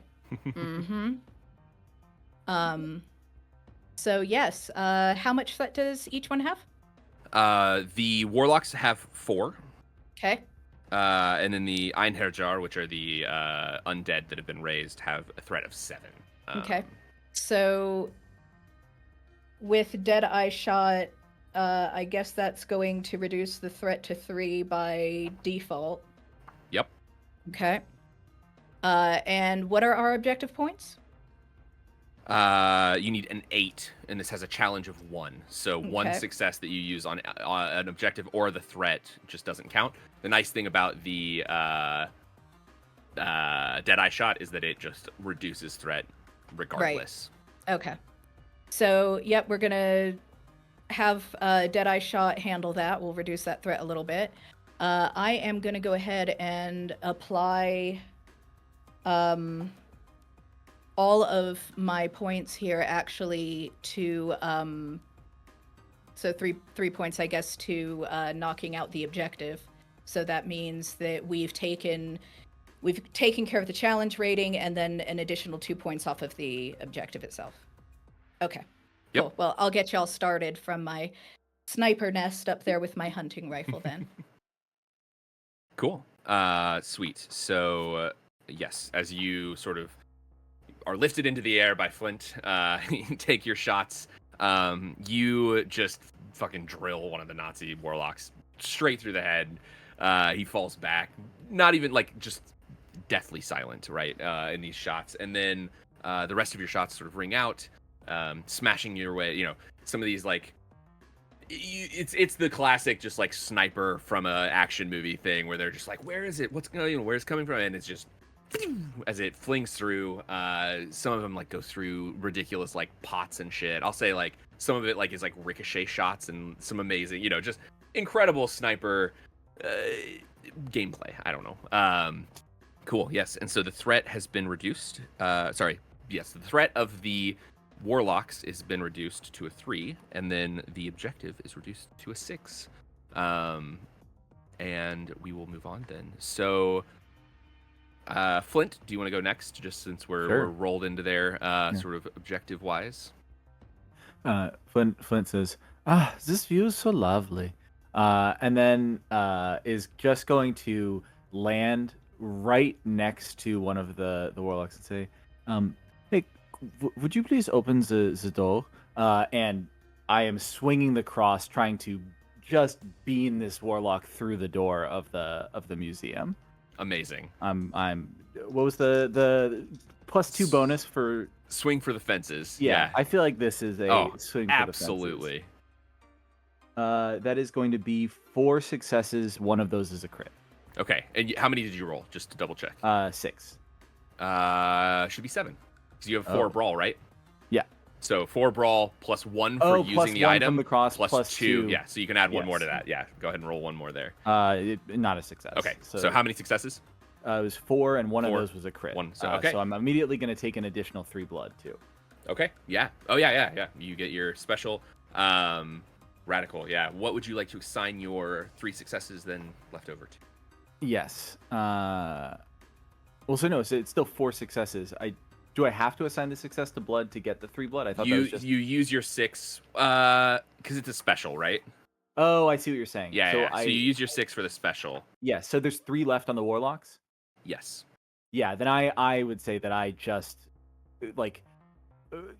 eliminate the rest of the warlocks, beam this one into the door, pop the head off of that one, swing this one into that one, impaling them on the outer fence, yeah. You will have, so you actually need 4 because of the challenge. You need 4 to do what you're saying. 3 reduction to threat. So just as a note, okay. You can still use the 3 like that. You'll still get 2 Great. threat. Right? There's 1 threat there left. Great. Okay. Radical. All right. And I keep forgetting that I need to roll. I guess up to this point, it didn't really matter because you weren't engaged. But now that you are engaged in combat, we do have the enemy's turn, which is 2 successes. And I guess actually before you spend your thing, you can spend these on defense if you want as well. So you have there's 2 enemy damage incoming. If you'd like to defend against one or whatever you want to do. In that case, I think I won't take the blood, and I'll use, if that's all right. I'll negate those 2 and then still wind up with 4. Yeah. So that even with the reduction should be sufficient to eliminate the warlocks, right? So you had 1 critical. Oh, sorry, that's 5. And 3, So yeah. then I'm negating 2, so I have 3. So it's 3, still okay. yeah. So yeah, the same Okay. outcome, but I'm defending. Okay, cool. Yeah. So yeah, you don't take those hits. We are good to go. Radical. All right. We'll go Mel. You want to go up next? Astrid. Sure. Now that Flint has burst the door wide open into the museum, I would like to use a fragment grenade so that I can try and blow the shit out of everybody who's left. So it is. I'm trying to remember what the rules were saying too for like the plus signs that were like on the conditions. That's the number of dice, the number of bonus dice it adds if you meet that condition. Oh, okay. So I have 1 black square, 1 red square, and then it has the 2 plus signs that are right next to it. So does that mean it's just the 2 dice? Sorry, let me look at your thing real quick just to see. Nope, that's Nicole. Where's Astrid? Oh, I should have pulled these all up. But, yes, so frag grenade. Those are basically the red box is just the last use of the item. When you gotcha. use the last use of the item, you get like an extra bonus thing to add to your dice. So you're only using 1, so you add 3 dice because you have an enclosed space, and you're using the item, and then. We'll call this a shoot, I guess. Unless you want to make a case for something else. There's not really like a throw a grenade ability. Because I would say shoot only because since it's kind of like distance related, it's not exactly close combat. So I think that's it. So their just definition of shoot is kill Nazis at a distance, and then brawl is kill Nazis up close. So. Yeah, so I would say this is definitely a shoot then. So then that's a total of 5 dice I'm rolling? Yes, yeah. Yay! Alright, let's see. Hey! No criticals, but we got a 1, we got a 2, we have a 4, and then we have 2 5s. Okay, cool. I rolled 3 successes, so you Damn have it. 3 damage to negate here. Okay. But or to take. I mean, you can take a hit. Like, it's perfectly. This I will say, don't worry too much about damage. You have 6 injuries before you die, and 3 technically 3-ish before you actually have any like negatives. And actually, like for Astrid, if you take 2 of the sort of like middle column injuries, you gain +2 to sneak and -2 to terrify. So like taking injuries in this game can actually like help make you better. Yeah. Yeah. Okay. Yeah, so I will do the 3 damage then, and I'll just take the injury that goes with it then. Okay. So what did you roll again? Sorry, just to. It was 2 5s and 1 4, so no criticals. So you would take 3 injury if you don't block at all, and when that happens, you roll. A d6, right? Yeah, I think if GM still has attack dice remaining. When you have no dice remaining, you mark an injury on your character sheet. You're downed if you take 3 or more hits. So in this case, if you don't defend against any of them, you will be knocked down. Alrighty, well, we're not going to do that. So, but you can take 1. Like you can defend 1 and you'll be fine. Yeah, I'll defend 1 then, and just use the other 2 for attacking them then. Radical. Okay, cool. So challenge means that attacking. Which one are you attacking? Are you attacking the Einherjar, the undead, or are you attacking the last of the warlocks? I'll attack the last of the warlocks just so that it's eliminating the threat of more undead showing up. So cool, perfect. So you chuck your grenade in as the sort of incoming fire of these undead with random bows and arrows and like old guns and like just an assortment of random weapons sort of also hurtles your direction. You do take a couple hits, arrow to the shoulder. I should have said an arrow to the knee. I know, I was waiting for you to say it. Bullet to the shoulder, arrow to the knee. There you go. And go ahead and roll a d6 for your injury. Okay. Oh God, that's a 6, my guy. Okay, it doesn't actually matter. Like the like increased number of die doesn't change anything for your character. Yeah. Which actually this works out well. You took an arrow to the knee, and now you're limping. I'm So limping. yeah, you're one of those hits, and you only take 1 injury for the 2 dice. But you do manage to wipe out the rest of the warlocks. There we go. And you are now just dealing with the threat of the Einherjar and the objective. So we will move to Bun, and our last one of this round. What would you like to do? You've got fireballs prepped, I think, was with your thought. You don't have I was to. going to be... No, because I think now that we've taken out the warlocks, reinforcements are coming. Theoretically, If I- yeah. So the way that reinforcements work, since we haven't actually done this yet, you just pull it up, and by pull it up, I mean flip to the page in the physical book. Can you tell that I mostly use PDFs for things? So,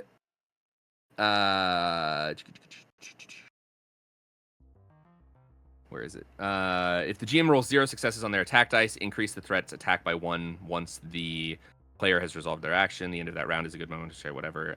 There we go. At the end of each round, if a threat was reduced to 0, restore its rating by 1d6 and return its attack to half its starting value, rounded down. So, yes, the warlocks will still be there at the end of this round. I'll roll to like figure out how strong they are now, but they're weaker than they were.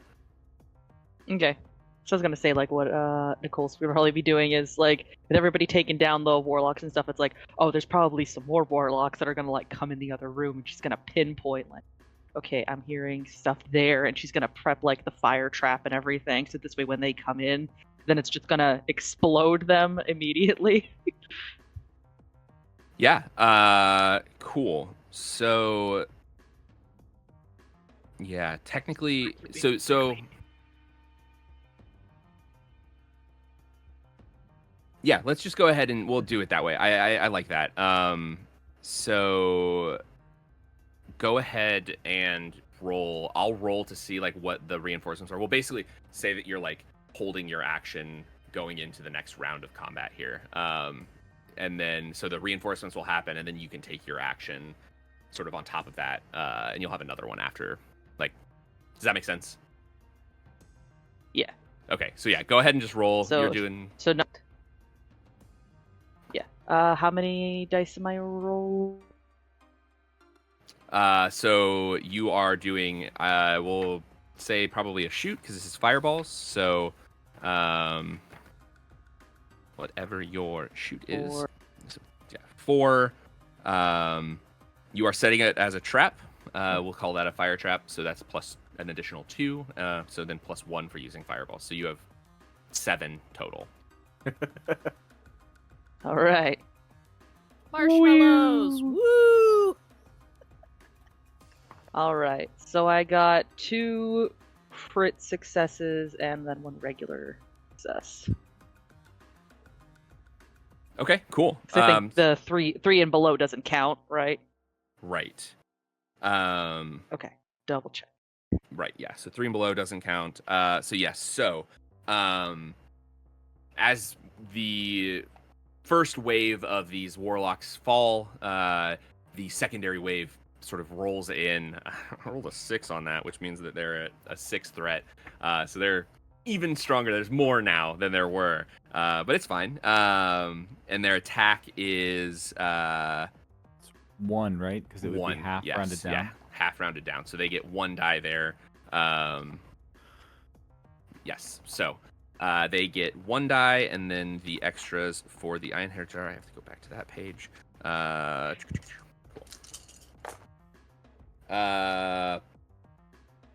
I rolled no successes. However, I did roll 1s for the first time in this, which the Einherjar are painless, Each dice in the GM's attack pool that shows 1 increases this enemy's challenge rating by 1 for this action. So, basically, if you attempt to attack the undead in this round, the Einherjar, they will have 3 negated successes. They have a challenge of 3 for this round. I rolled 2 1s plus the one that they already had. So, does that make sense? So, basically, attempting to attack the Einherjar, we'll call that, actually, it's 2. Sorry, I'll count that differently. Yeah. Sorry, yes, okay. And it's just for this round that they have Just that... for this round, yeah. Okay. So any attacks that you do to the Einherjar, they didn't get any successes. They're not going to do any damage to you. You could just make this the objective, or you can reduce the threat of the Warlocks, or you could attack the Einherjar and try to knock them down. Does that make sense? We're getting into lots of rules working together in one round here. Basically, to lay it all out, you have a 7-threat Einherjar. That's the undead. You have a 6-threat Warlock, or you have 6 left on the objective, I believe. No one else did objective damage except for Arena. So, yeah, you have 6 left on the objective. So you can allocate however you want to any of those. Okay. So, let's see. I think I have a total of 5 because of the 2 crits and then the 1 success. So I think I'll do just 1 on the Warlocks, and then do the 4 towards our objective. Okay. The 1 on the Warlocks does have a challenge rating, so it will reduce by 1, and as will the objective. Then. So challenge basically just will negate one of your successes on each of the things that you do. So you could either do 2. So I just have 4 points. Or basically, so I just have, so if I, it depends on how you want to use it. Yeah. So maybe I'll just put all of it towards the objective, just to put it. And especially since none of them really hit me, it's just like I don't need to fight back or defend, so I'm pretty solid. Yeah, absolutely. I got very lucky. I'm just imagining the explosions like blowing open whole wings of the museum for us to now just stroll through. Yeah. So since they're fireballs and they're like fire traps, what's happened is the Warlocks have sort of like enclosed in on your position. These reinforcements have been closed in. As the fireballs sort of burst into the air, the like massive Nazi tapestries that are now hanging on the walls of this museum catch fire as bits of red fabric sort of float through the air with charred edges and flames. Everything is just a little more chaotic as the objective is now reduced to a 2. So you're almost through this objective. You still have the Einherjar, and you still have the new Warlocks there, but you are doing well on the objective. And yeah, everything's sort of in disarray. Fire is leaped everywhere. The Warlocks, some of the like undead mummies have like their things are burning now, like their mummy wraps are like singed at the end. Is that just such a cool bad boy look? Yeah. The burn tips. Yeah. And we will we'll do this kind of like popcorn style. Who would you like to go next of the people? So one of the 3, Flint, Arena, or Astrid, can go up next. Does anybody have anything that they're kind of been quietly plotting? Oh, I guess one question, Arena, did Flint, I'm assuming Flint like dropped you off after your little helicoptering. Are you? Yes. So, there's like the in a museum there would be like the staircases that go up to like a balcony or a mezzanine or something like that. I'm up on the mezzanine, basically. Radical. If I have been chosen, I have an idea that I would like to. Go for it. Perfect. Go for it. That's why I said if Okay. anybody was quietly plotting something like. Well, it's a bit of a stretch, and I'm about to get creative for the first time on the stream. bat helicopter. I was about to say, what as do you mean? if the For the Batcopter is first not a time. creative choice. That's daily shit for me, honestly. Oh, so that was a flex. That was like, this isn't even creative. I'm Right. about to. Yeah, I love it. I would like to argue that Please. Irena's backstory has her as an occultist and warlock, kind of a necromancer, they describe her as. So I would like to say that with a con stat of 4, and I would argue that since it's technically kind of mind control-y, kind of manipulation type thing, I would like to non-violently send the Einherjar back to sleep and basically send their spirits back to wherever, thus eliminating the threat but also not destroying them because they didn't ask to be resurrected, and I think it's unfair to treat them as a villain or destroy them. All right. As a Yeah. Yeah, I dig that. Okay. What we'll do, go ahead and mark 1 blood. We'll call this your dark glamour ability. Okay. Just so we have something sort of narrative with it. You'll take 1 I down. am You'll fine with that. You'll spend 1 blood for that. Okay. We'll sort of scooch the beautiful surroundings into fitting that sort of like occultist background, warlock. You know, you're. It's not that your surroundings are beautiful, but what you're trying to do is beautiful. And so, yeah, go ahead. Okay. Give me a con roll. Okay, so that's 4 plus 1 if we're Plus doing beautiful 1, surroundings. Yep. Right. And again, regardless of what happens here, they are mesmerized. We can determine if that, Okay. if the Nazi warlocks might, spin something. I might. Sure. We'll figure that out how that works. But Okay. yeah, go ahead. I had to try. Yeah, no, I like this. This is great. All right, I've got 2 successes. Okay. And just like plain success. Yeah, plain Okay, success. radical.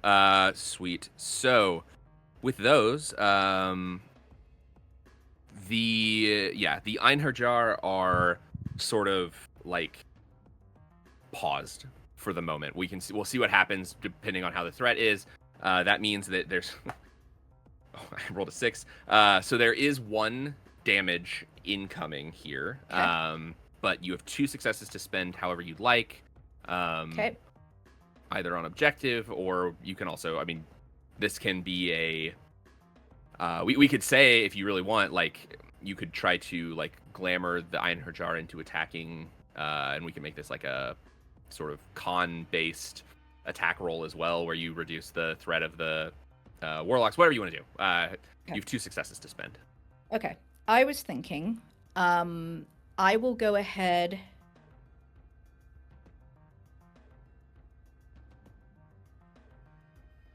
I will go ahead and I will apply both of them to objective, and I'll take the hit. Okay, cool. Go ahead and roll a d6. Okay. It is a 6. So my arm has been removed, which means I may now only use 1 item per turn, which is fine. I'll adapt. And you can heal. So, Yeah. as you know, undead vampires, regeneration is not off the table. Using 3 blood, you can heal yourself. Your arm will grow back, and you lose that. Like you regain the ability. You lose the mechanical disadvantage there of doing that thing. Okay. So yeah. Cool. Yeah. So yeah, as you sort of, I don't know. It describes me. How do you glamour up on this the mezzanine that you're on? What does your glamour sort of take the effect of in this case? Okay. So in this case, I sort of I'll do some levitation for you. We need some levitation. Real We quick, haven't had sorry. any yet. One last thing, just in case you want to do this, you don't have to. We do have flashbacks. You rolled 2 successes. I completely forgot that this was 2 successes. If you'd like to flashback, you can. You don't have to use it right now. You can use it later as well. I just want you to know that that's an option. I just wanted to let you know that unfortunately Discord is doing the thing where people's audio randomly cuts out. Fun. So I just missed all of that, but you looked very excited about it, and I feel really No bad. No problem. I was just reminding you, you do have flashback here. Because you rolled 2 successes, so 2 Okay. successes or fewer, you can flashback to something, and that will roleplay somehow, and then you add 2 dice, and you can re-roll all the dice that you rolled. That is just an option as a flashback. You don't have to do that. I completely forgot that it was a thing and that you rolled 2. So I'll hold on to that for the future. perfect. But yeah, I will so I will kind of levitate up and I will start doing this chant, and it will be in another language. It's a dead language. No one there would be able to understand it, but it's something that's been pulled out of the necromantic grimoires and such that I've devoted my life to studying. And as I'm levitating up and my eyes are going black and the Einherjar kind of stop and listen. And as I'm doing this, I guess a spare bullet or something from one of the warlocks just tears one of my arms off, and I falter for a minute in what I'm relaying, but I kind of take a deep breath and grit my teeth and continue because I really believe that this is something that I need to do. Amazing. Yeah. Yeah. So as you sort of raise into the air, the sort of dark presence of your glamour pushing itself out. Yeah. The warlocks are sort of like freaking out for a minute. They recognize what you're doing, though they can't understand the words. They do recognize what's happening, and so in an attempt to stop you, they all sort of turn and begin firing in your direction. And you do take that 1 hit. However, the objective has been reduced, and now you are at 1 left on the objective. And we'll go ahead and jump to the next person. We can keep the order. Popcorn is fine, but I also sometimes know that it's more difficult. So let's just keep the order. That's easier. So go ahead, Flint. You can go up next. So first things first, Flint sees Irina take the shot, and this chanting floating. You have a beautiful chanting voice, yeah. Here, let me. And Flint will fly up in the aftermath, and with your consent, guide you down to land atop the horse.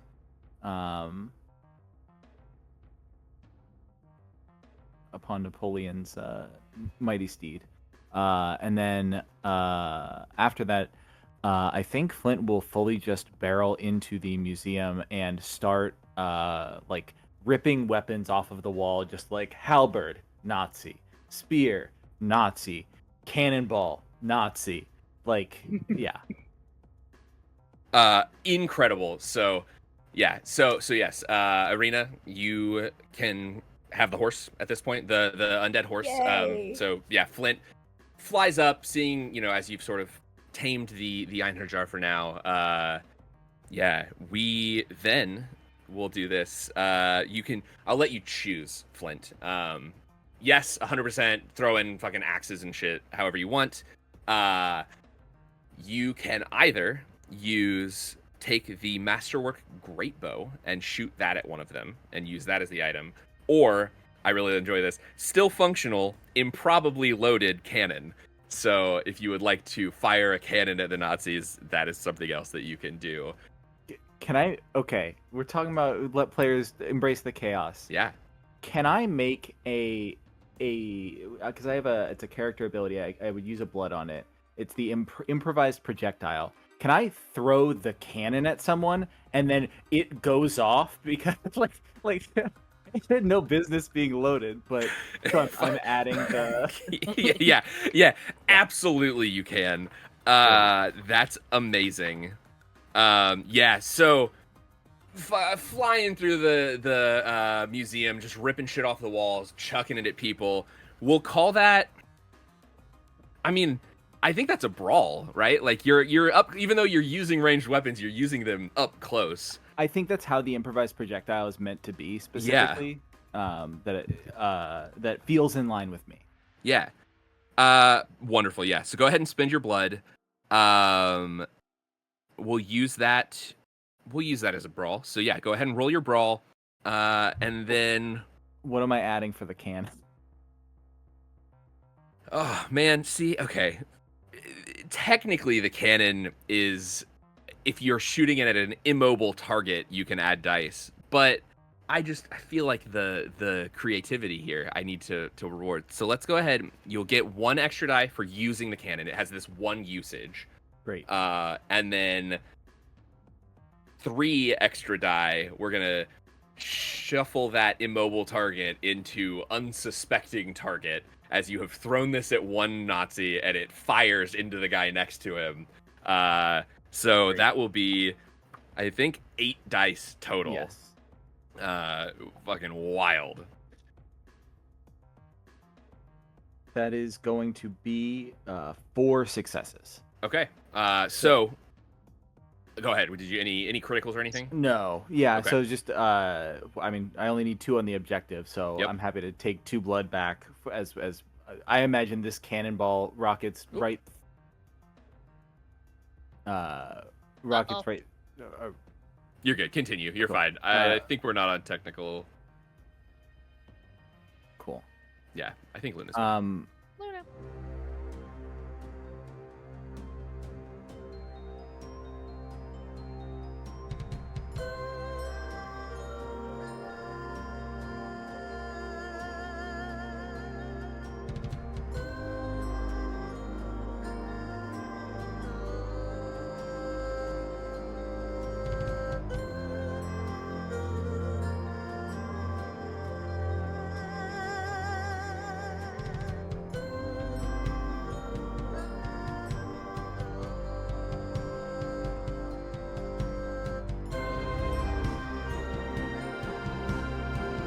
Welcome back. Can you hear us? Everything good? You're back. Yes, I can. Sorry, No. I had something crash on me without warning. Need All some- good. It happens. Oof. All right. So yes, Flint flying around, hurling things at people. You find the cannon. You manage to kind of like hook your talons into the bottom of it. It lifts. I'm gonna say the like cast iron metal part of the cannon is what sort of lifts off of the like rollers, and you just yeet that into the crowd or into the unsuspecting horde of Nazis. As it hits and crushes one in just a like resounding like almost gong or bell like boom, boom, boom, boom, that kind of echoes through the halls. It also fires into the guy next to him. And because you're using this, so yes, you can take your 2 blood extra back. You are, I don't know. You also kind of grab some Nazis, whatever. You have a. My thought was so it crushes the one guy, already spurts some blood up into the air, and then the cannonball just like pink mists the other guy, and Flint has a little Hallmark movie moment of catching the falling blood spray on his tongue. Like, you guys, this is so nice. Yes. Yeah, absolutely. The mist of snow-like blood sort of sprinkles down as Flint catches some snowflakes on his tongue beautifully.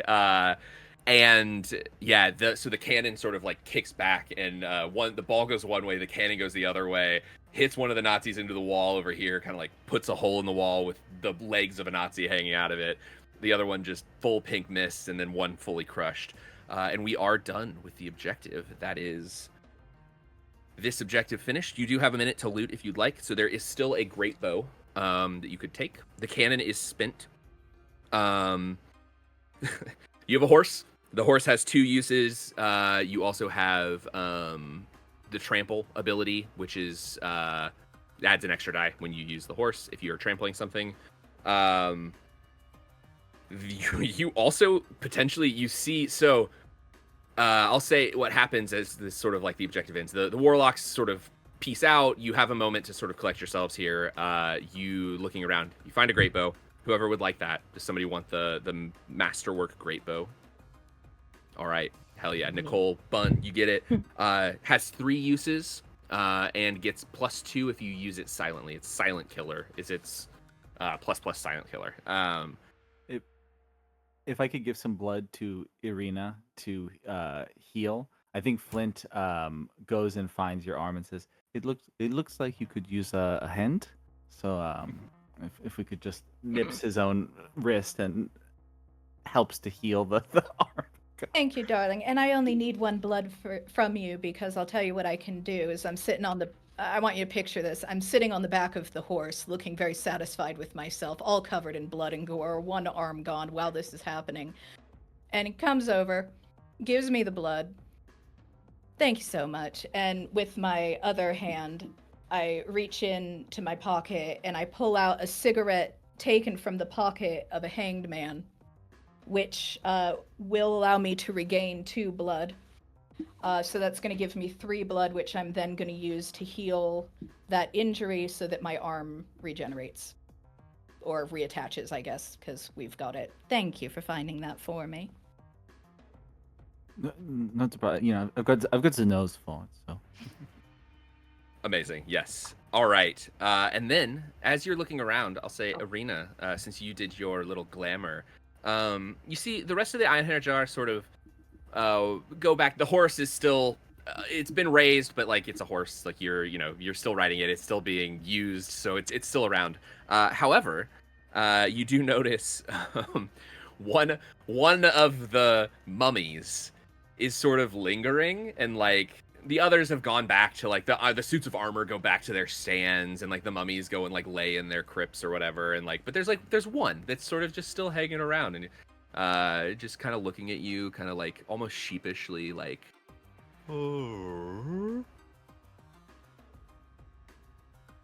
I'd like to go over to him and give him a little forehead kiss and tell him, "Come on, I'll tuck you in." And he, so for a second, he like kind of bends down and you give forehead kiss. I'm assuming bright red lipstick now, just like Yes. on the forehead of the mummy. Yeah. And he kind of shuffles forward, looks at the Nazis, and is like, "Huh?" And like points at them, and then kind of like looks at a weapon on the wall and like grabs it and is like, "Huh?" One of the loot that you can get here is a turncoat warrior mummy who will help you. He has 2 usages, and if you use his bandages as restraints, it gives you a +1. So he wants to help. He is upset about the Nazis raising them. You do not have to take the loot. You can put him back, but just so you know, that is an option here for loot. Gosh, I feel real greedy getting not only an undead horse, but an undead buddy. Look at But my if- horse, and my mummy's amazing. If he really wants to help, I feel like it's not my place to tell him no and refuse him the ability to get revenge on his people who were undoubtedly looted by the Nazis. So can I like put him up on the back of my horse with me, and we can just Jack like and clop Rose around this? the museum on the horse, me and my undead mummy on my undead horse? Yeah, absolutely. Your undead mummy boyfriend? ? Not yet determined. Ooh woo. Yeah. So yeah, you've got your undead. I think let me look. I can't remember loot. Something I want to sorry to ask use is the Irina's cannon, like Nicole. arm. What's up? Oh, sorry. I was just making in character small talk of like, I'm so sorry to use this the cannon, Nicole. If I had known it was empty, or if I had known it was not empty, it's your bag. No biggie. But I know this sounds kind of morbid, but do you think Irina would be upset if I took her old arm? I thought Arena put it back on. Yeah. I thought it regenerated, like Hold just on. a whole regeneration. I will retcon this. I Yeah. will say that I grew a new arm. I had the old arm. I was going to hold on to it for sentimental reasons, and I will gift you my former arm because I am a fucking comrade, and this is what we do on Tales. Fuck I love yeah. that. Amazing. Just gets a whole ass arm. Like I feel okay. So I was thinking about a plan with this where we just kind of it's Honey, gonna sound a that's to little be lame. used in private later. I'd have to what? ask I'm Melissa all right first. with it. Mm. I have to ask Melissa first. My galley can get kind of jelly. So I will say, you with your loot, I don't remember exactly what everyone has. You can have 1 piece of active loot at any time. So you can't, like, basically what that means is that like you can't use, like, I think Arena has technically like the undead horse and the undead mummy. You can only use one of them in a roll. So you can't like use the horse and the mummy in the same roll, but you can use them sort of interchangeably. And you can have as many pieces of loot as you want, but you can only use 1 per roll, basically. It's fair. Cool. Radical. Well, you did it. The museum is passive for the moment. The mummies have all gone back to sleep except for the one that's helping Hooray. you. And yeah, where would you like to go next? You have one more objective here. Gonna say, I was wondering if it's human, because I was looking at the time and stuff, and I was wondering if we should head to our final objective. We're on till Or 4. not. Yeah, we have an hour and a half still. Oh, we haven't. Oh, then I totally miss. No worries. If you need to go, I mean, yeah, like that's fine. No, yeah, 4. Okay. Okay, yeah, no, I just. You can Time's see a me suit. kind of zoning. Yep, time's It a really. I guess my brain was like 3 hours. That's good, right? No, it's 4 hours. You fucking dingus. It's all good. No worries. Okay, we're good. Let's get a car. Cool. I need to So- rethink some things in my life. I'll meet y'all there, and I just start clip-clopping off on my dead horse, dead Incredible. boyfriend. This is been through the desert on a horse with no soul, etc. Would anyone like to ride? I can, you can grab on Spider Monkey. Oh my god, that sounds like so much fun. But I've been doing a lot. Astrid, would you like to take a ride? Considering I'm a bit incapacitated, and I'll just point towards my gimp leg that's just kind of sitting Oh. there and dragging. Do you need some blood? I'm fine, sugar. We'll just. I have so Are much. you sure? I know. I'm absolutely loaded. We can just kind of sprinkle it on like a little blood rain. I'm practically packed to the brim with the blood. I love how Flint is just blood daddy in this entire thing. Yeah. This makes sense. It's that He ability. He drinks the most. He gives the most. Well, I was hoping you'd do it later, sugar, but I guess now would be fine too. So I just imagined that weird bat prehensile feet. Flint nicks an ankle that you can take some sippies as we are then flying. I've got you in my bat feet. Yeah. Incredible. All right. Nicole so is you're just, I headed- guess, walking with a hand, with a hand like. Now, what if I use this as a distraction for an explosive? Oh God. So, headed to the garage. Yes. All right. What does your approach look like? How are you? So we got Arena's on a horse. Flint is flapping away with Astrid hanging down. Yep. Yes. I'm just chilling. Yep. And then Nicole is just walking. Dog Yeah. and everybody else got their Yeah. fancy rides, and here's me like, well, now I get why they wanted the car. Okay. Cool.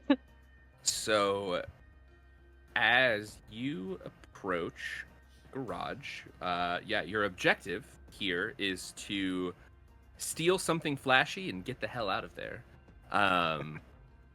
I'm actually gonna switch up the enemies a little bit since we're going to a Ooh. place we were doing. The two that you chose were just basic enemies, and since we're about a little over halfway, we're gonna do an Uber mention here. Yeah. So as you are approaching the garage, you see sort of walk out, almost, I guess, like RoboCop-ish, but if RoboCop were a Nazi and not, I don't know. So in front of you is the Stahlsoldat, which is the first of what Hitler hopes will be a legion of half-man, half-machine warriors. Pistons replace muscles, steel replace skin, and the troublesome parts of the brain are cut away until only the bare instinct of killing remains. In a move that some would describe as unwise, Hitler has opted to have a dormant Stahlsoldat on display throughout Paris. And so it is now here helping you, not helping you, hindering you. They've powered it up and have moved it in. So you have this mechanical soldier to deal with in this location as you try to also get the objective. Your objective is an 8. The threat on the Stahlsoldat is a 6. and it has a challenge of 2. It has inch-thick armor, so getting through it is difficult. That challenge only applies to the Übermenschen, though, so it won't apply to the objective. Okay. Let's go with yeah. Thanks, Matt. Yeah, I said it's a Nazi RoboCop that I was like, well, those two things are sort of similar. It's not a Nazi. It's a Nazi, not a different kind of authoritarian bad guy. Fine. Yes. So it does take it. So yeah. Go ahead. Sorry, I'm reading.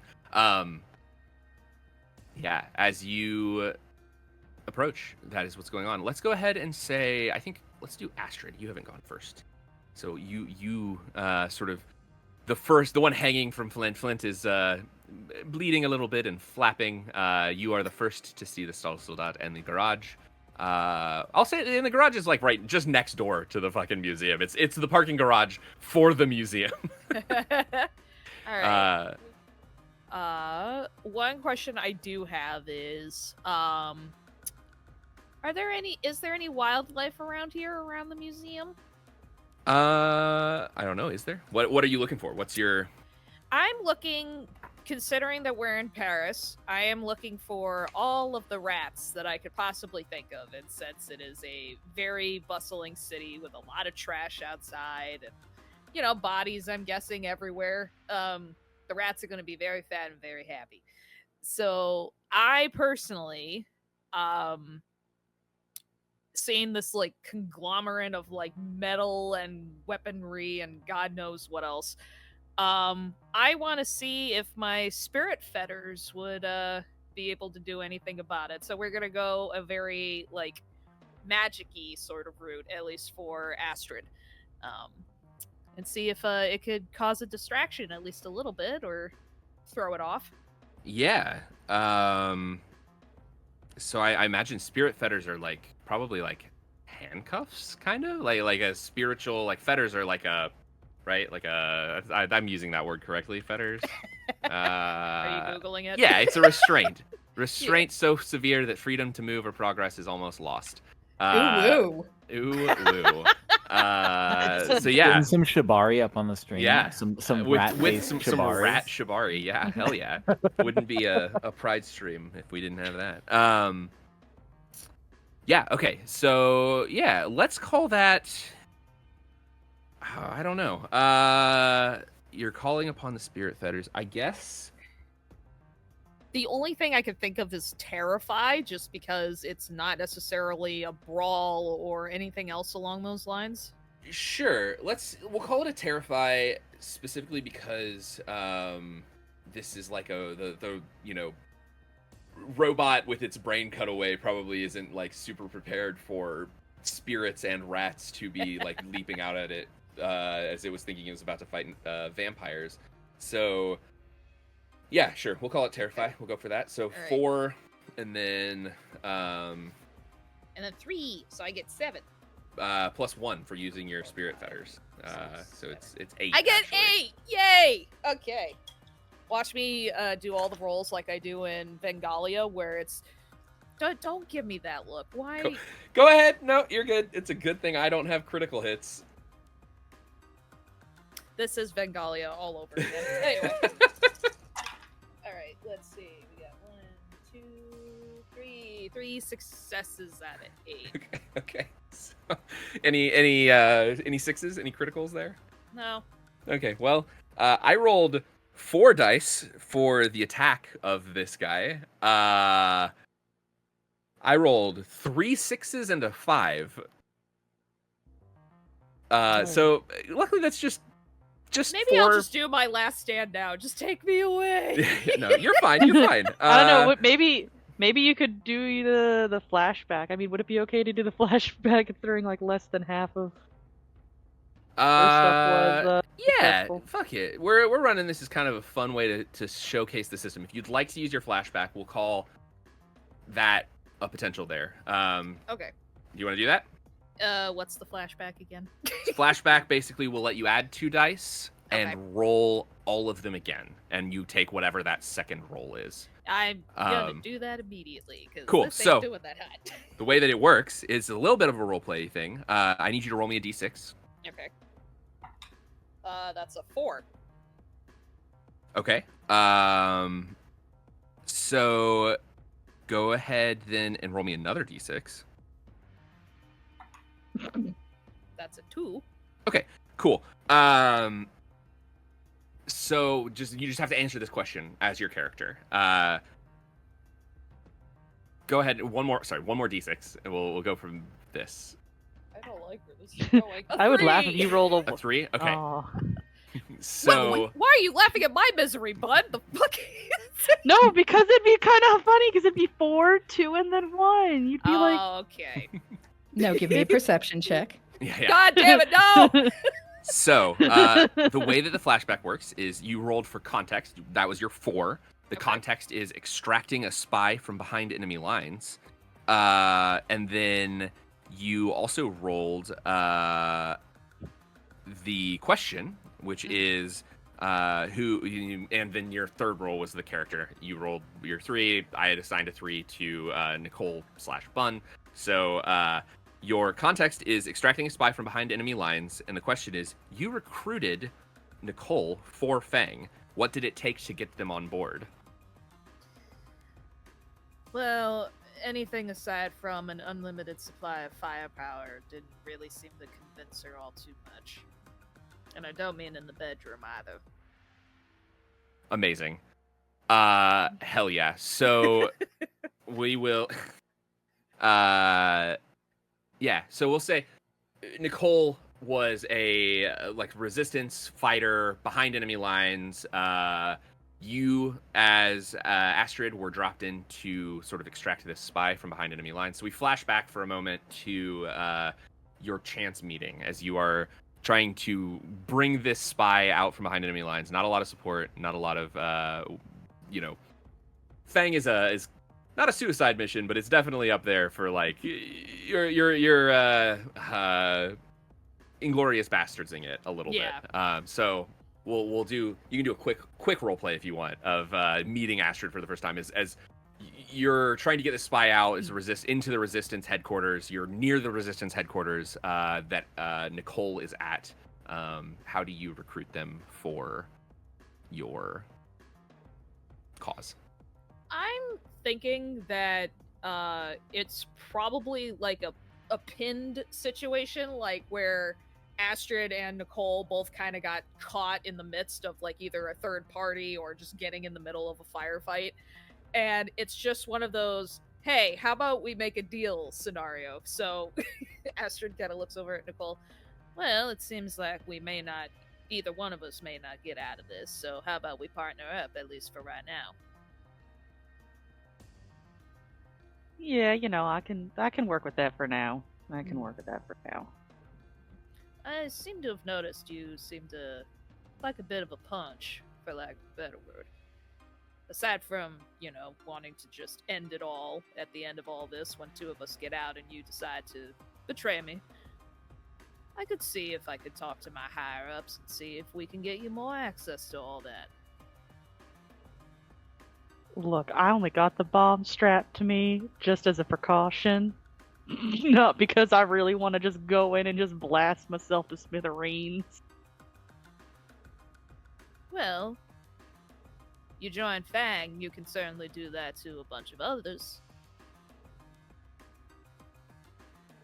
You know what, if you can convince me that I'd have a chance to go after Hitler him motherfucking self, then we'll be talking.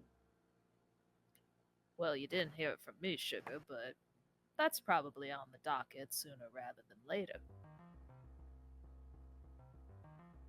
Amazing. Okay. If you can promise me that, I'm fucking in. Let's go. I'll So- lean over. High five. I'll just lean over. We'll do the high five, and then I'll grab Nicole's hand and pull her in closer. I can promise a lot more than that too. Incredible. I'm gonna have to talk with my girlfriend first. Keeps me on a short leash. End scene.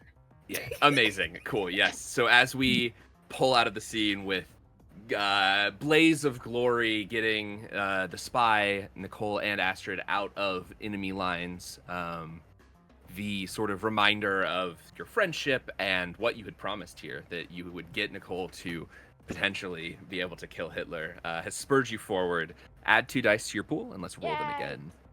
It's our first That's roll of 10, everybody. 10 dice now. I'm 10, sad. let's go. And this is me, so I'm sorry if it's not going to be. 10 sixes. I believe in you. We got 1. It's the anti-Nazi Yahtzee. That is an alternate title for this game. Is Yeah. exceptional. Oh my god. Okay, we got 1, 2, 3, 4. That's 5 successes.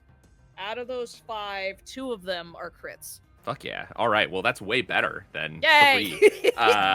3. Radical.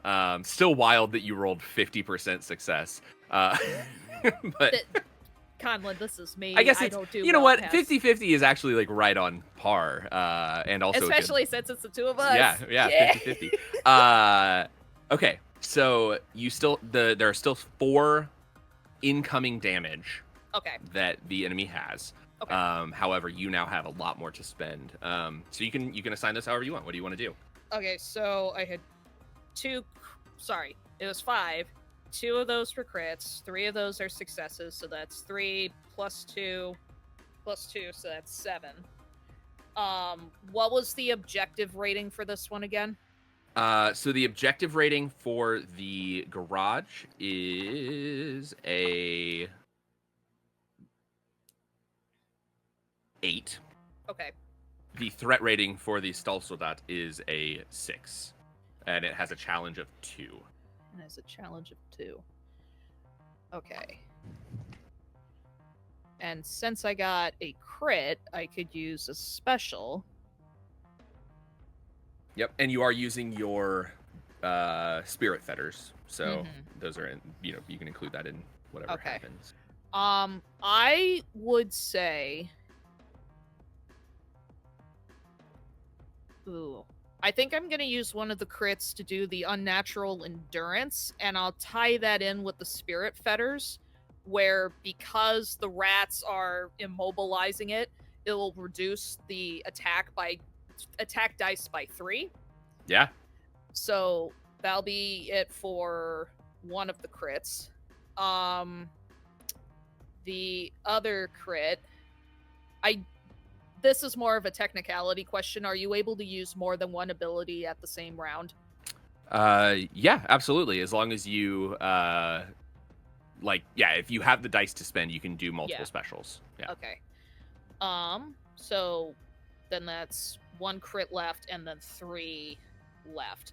I'll take the normal 3 to reduce damage, and then the last crit I will actually use to reduce the threat rating by 3. So you reduce the attack as well, which means that 3 of the 4 damage that I did are just gone. Those dice don't exist now. Oh, yay! Sweet. Okay. Yeah. So you just have 1 hit that you need to negate. Okay, so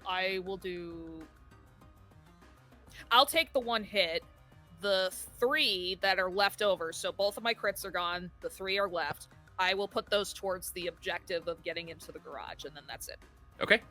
Cool. So yeah, as you sort of call forth your spirits, the spirit of the animals, the rats sort of swarm.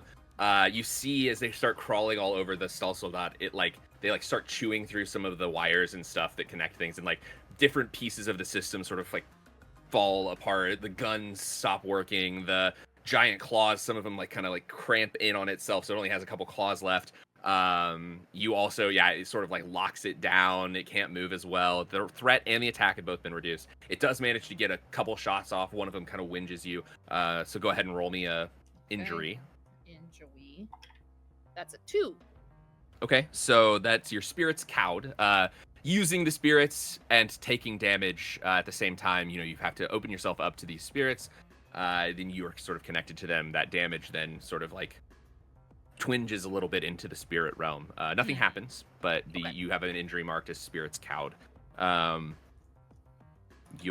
you take one more in that, it'll be Spirits Cast Out, which means that you can't use your specials.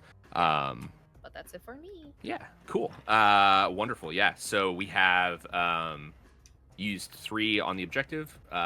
So there's 5 left on the objective. Okay. And then the Stolsoldat has a threat of... It got 3, reduced I by believe. 3. Yeah, so a threat of 3 and an attack of... That also reduced by 3, an attack of 1.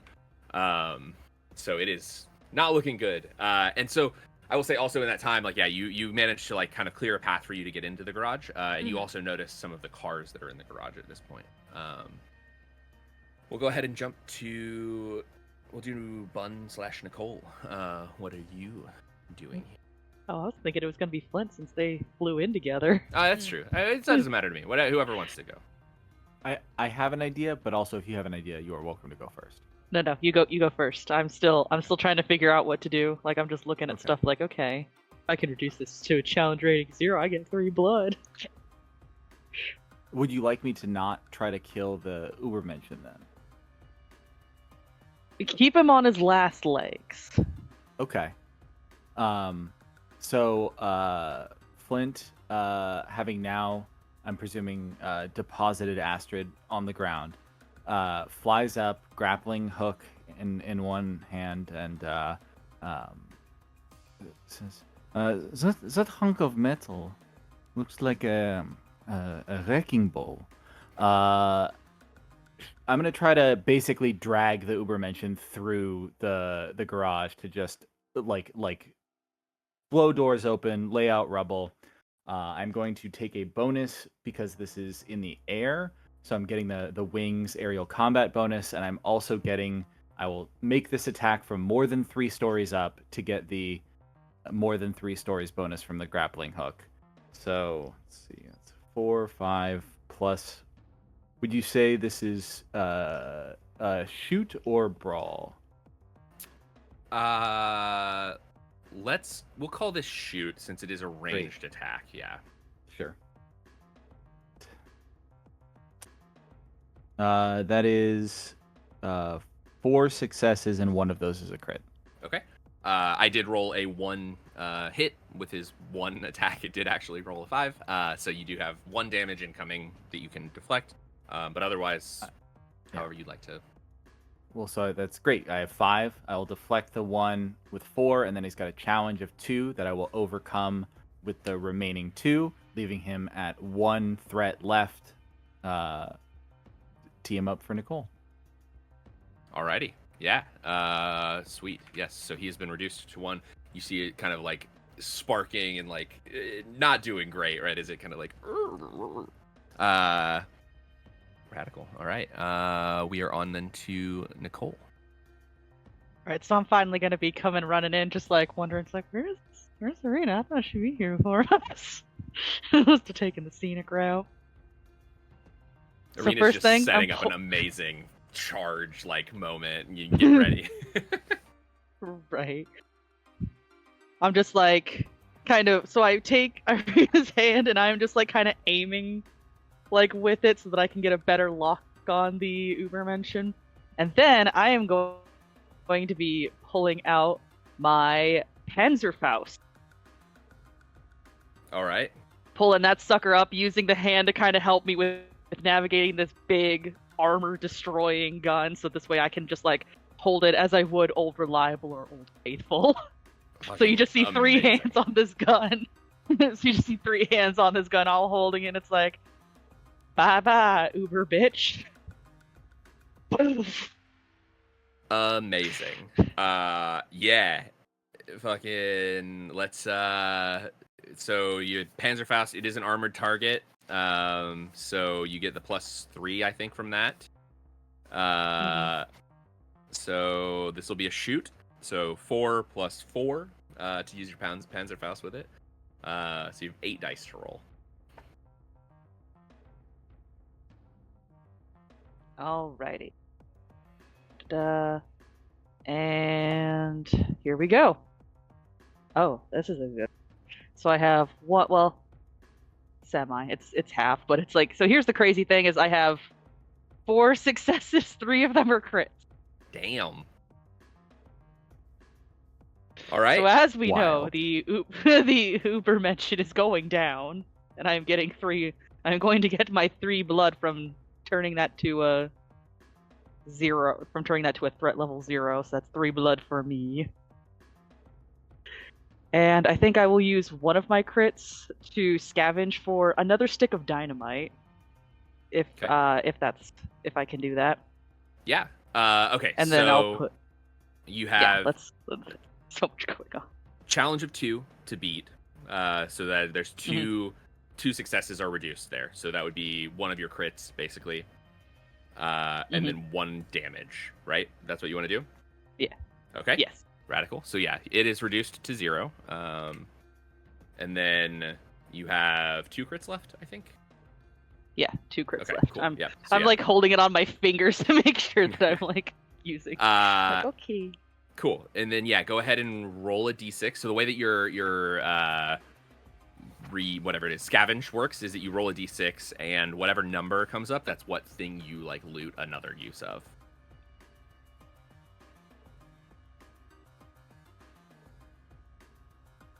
Wait, I'm gonna need you to say that one more time because it did Sorry, this yep. weird No, yeah, thing where yeah. like everybody sped up talking for Oh. a sec, and I'm just like, It's always fun. We love when that happens on Discord.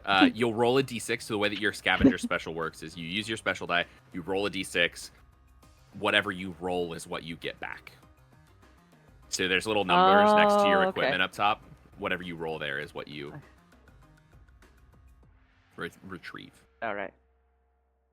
Do do do do do do. Looks like I rolled bump bump bump.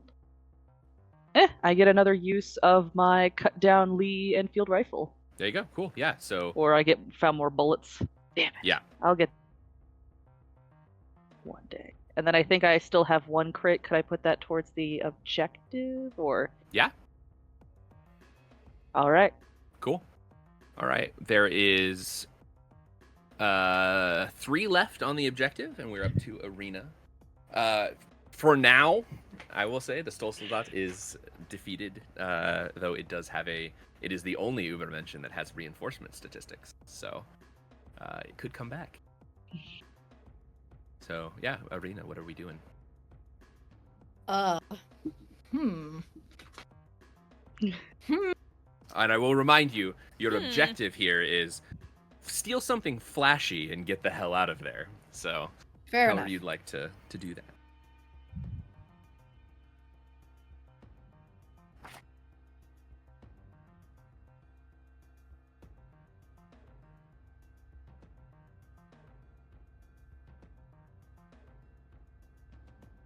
So yeah, just so you know, powering up while the Stolsoldat is a lone operator, it takes a while to spin up to its full potential. It uses the reinforcement rules as normal, but is defeated at a specific thing. Doesn't really matter.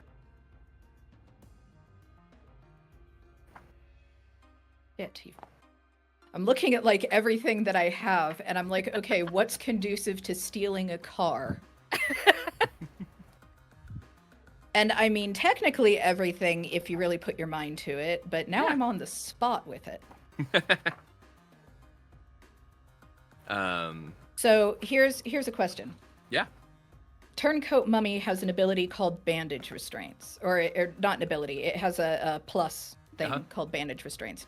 Again, much like Charge, doesn't give extreme details on what that means. Does that mean if I use the mummy to use its bandages to restrain something, I get an extra dice roll? Yeah.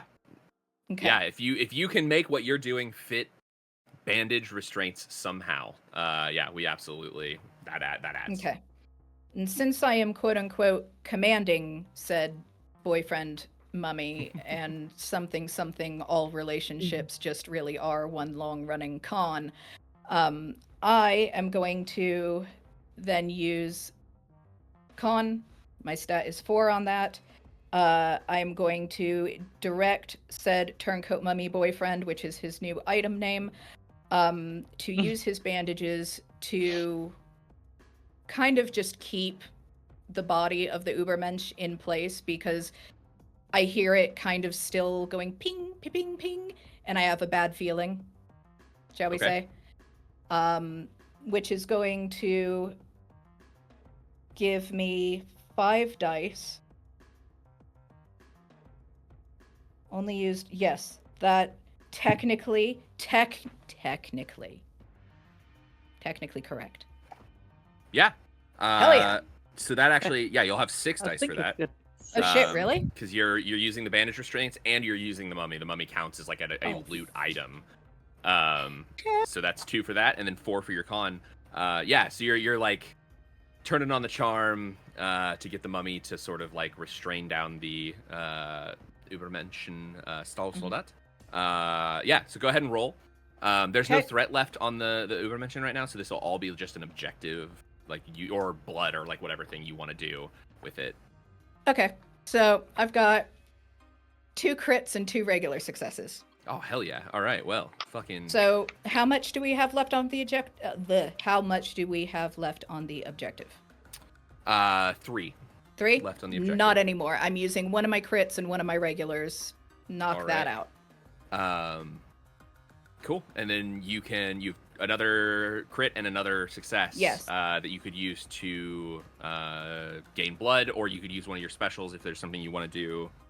I don't think any of your specials really apply, but Nah, they're all pretty much combat. I'm gonna go ahead, since I'm kind of blood in, blood out, as it were, all day long. I am gonna go ahead and use those remaining 3 points to get some blood. So that gets me how much blood? 3. It's 3. 3. One per point. Yeah, basically. Okay. With Uh, apologies to Flint, not that I don't think your blood is good enough, darling, but I am trying to be at least a little self-sufficient. No, that's fine, please. And because of this, we also get one of my other favorite things that this book has in it, which is as you drink the blood of the Stolsoldat, the sort of vintage, the flavor is sort of the flavor of bleach, pine tar, and petrol, which is every Übermenschen has a blood flavor associated with it that is in here to read, which I just absolutely love. So yeah, cool. The objective is there. I will say you have your choice of 3 cars. So you can either go with the, as Flint was requesting, open-topped Italian Speedster, which is 2 uses and gains additional dice if you're trying to do stunts. You get +2 for stunts. There's the reliable German import, which also has, all the cars have 2 uses basically. It gets plus dice on tight turns, or the unremarkable French jalopy, which is 2 uses and go unnoticed, gets +2 dice. But I feel like the stealth option's really not the way you're going here, so up to you We've been entirely, pretty but- balls yeah. to the wall. Yeah, it's been a little. I didn't romp. put on this much eyeliner to stealth my way through this storyline. Exactly. All right, so yeah, your options then I guess technically are the Italian Speedster, open-topped Italian Speedster convertible, or reliable German import. This isn't the open top. I thought. Oh, it's not that open top. No, but it's for the wings, please, with the open top, if it's possible. Yeah. Yeah, let's go with that nice Italian car. Excellent. Hell yeah. Get All right. this nice, pretty thing. Yeah, so you manage to take your minute. You find, I don't know, fucking the keys are in, I don't know, you hotwire it because that's more fun. Yeah, you manage to, Nicole with your explosive talents, your bomb wiring things. Yeah, you manage to hotwire the car, get it up and running. You now have an open-topped Italian Speedster to use. And the way that I'll say this works is, like, you'll have whoever's driving, if you're in the car, basically, it doesn't really matter where you're at in the car. You'll be able to use it. Yeah, what's up? Bud? Okay. I just had a quick question. Could I potentially take the gun off of the Ubermenschen and mount it to the car? Yeah. I will do whatever I will do whatever it takes to make this work. Yeah. So, so what happens is, the Ubermenschen, as it like, you manage to like saw off its submachine gun arm. I'll say you have there's rules for just like generalized loot as well. So you'll have that loot, which will just be just a sub machine. No, we'll do a machine gun. So it's just like a normal ass machine gun arm kind of thing. It has 3 uses, and it gains a plus for enemies in cover. So when you use that, remind me. I'll make sure that we get the stats for that. But yeah, you manage to kind of like attach it, jerry rig it on with some duct tape, and the hopes and dreams of children everywhere. Noticing yeah, a pattern here. Oh. What, that Bun is a freaking arsonist at this point? Like, yeah. Armsonist. Yeah, you've got 2 We're very arms now. well armed. Yeah. Oh God. Man, I wish there was inspiration. And for this yeah, game. using give every it all. arm to steady the machine gun. Armed to the teeth, yeah. Fuck. If that is not in this book somewhere, they missed an opportunity. That's so good. We're just Anyway, all right. this whole joke. It's So, you have now, as we go into our last hour, into Sector 1 of Paris, on our way to the Eiffel Tower. You have a open-topped Italian sports car that has the arm of an Ubermenschen robot Nazi attached to it. As you speed out of the garage, kind of with the spark, the tail hits the thing, sparks fly. You look over and see the Stahlsoldat sort of like rebooting as it sort of sits up, completely restrained, and can't do anything as you speed off into the night. The bandages holding it tight. With that, you have defeated an Ubermenschen, which means that you get to take 1 advance. So go ahead and mark an advance on your sheet. And just to clarify, does this mean we only get it to use it once, or Nope. is it? You just have a new ability, though. So, and you can mark any of them. It is not sequential. You can pick which one you want. Gotcha. You have advanced, and we are on to the next sector. For fun, just because we aren't going to play all of this game. The other Ubermenschen that you can fight are the Rust Witch, who is a enemy or an agent of entropy and chaos that just causes shit to break around you, or Damenblut, which is Franz Vogel, a popular movie star, a German vampiric movie star that you could fight. But now, no more choosing objectives. You are on a tear to the Eiffel Tower. Flint's tongue is just rolled out of his face up over one eye, blowing in the wind. Yeah, the wings are out, like Yeah. flapping. The car actually gets a little bit of lift off of like Flint's wings. Beautiful. All right. So, the first place that we will be headed in our final lap into the Nazi Gardens. Oh, I guess I should say, you still do have the horse, so I assume 3 in the car, 1 on the horse. With the I believe you have 1 use of the zombie left as well, so he's Mr. hanging out. Tumnus is the horse's name, and Rodrigo is my boyfriend's name. Incredible. Absolutely amazing. Oh, I guess I should also real quick remind everyone there is a donation. So, hello everyone. Welcome to watching Eat the Reich. We're having a grand old time murdering a bunch of Nazis. Donate to help us murder the Nazis of the... I don't know. There was some analogy there that I was trying to go for. We're donating to the Trevor Project. Help us raise money for the Trevor Project. And with that, the car comes crashing into the center of Paris. Not really the center, the next region of Paris, the more heavily armed region of Paris. Into the ammunition and vehicle depot of the Nazi. It is a collection of cars, some armored, some not, for use by Nazi officers. Most of the vehicles in here are an unremarkable four-wheel drives or half-track command cars. However, if you would like to, at some point you could get a bulletproof Volkswagen, but you also still have an Ooh. Italian Speedster, so we can see what happens. Radical. All right. So your objective here is to scramble across the motor pool. So you need to get across all of these cars that are everywhere. It is an 8. You also have secondary objectives. Raid the ammunition dump. And if you do that, each player restores all uses of any firearms, grenades, or similar weapons. And So what's if the you would- challenge on that one? That is a 4. And then there's also the ability to potentially loot what is hilariously a souped-up bulletproof black Volkswagen that has front-mounted machine guns. So you've sort of made your own one of these, but We Yeah. get another one. so yeah. Oh, and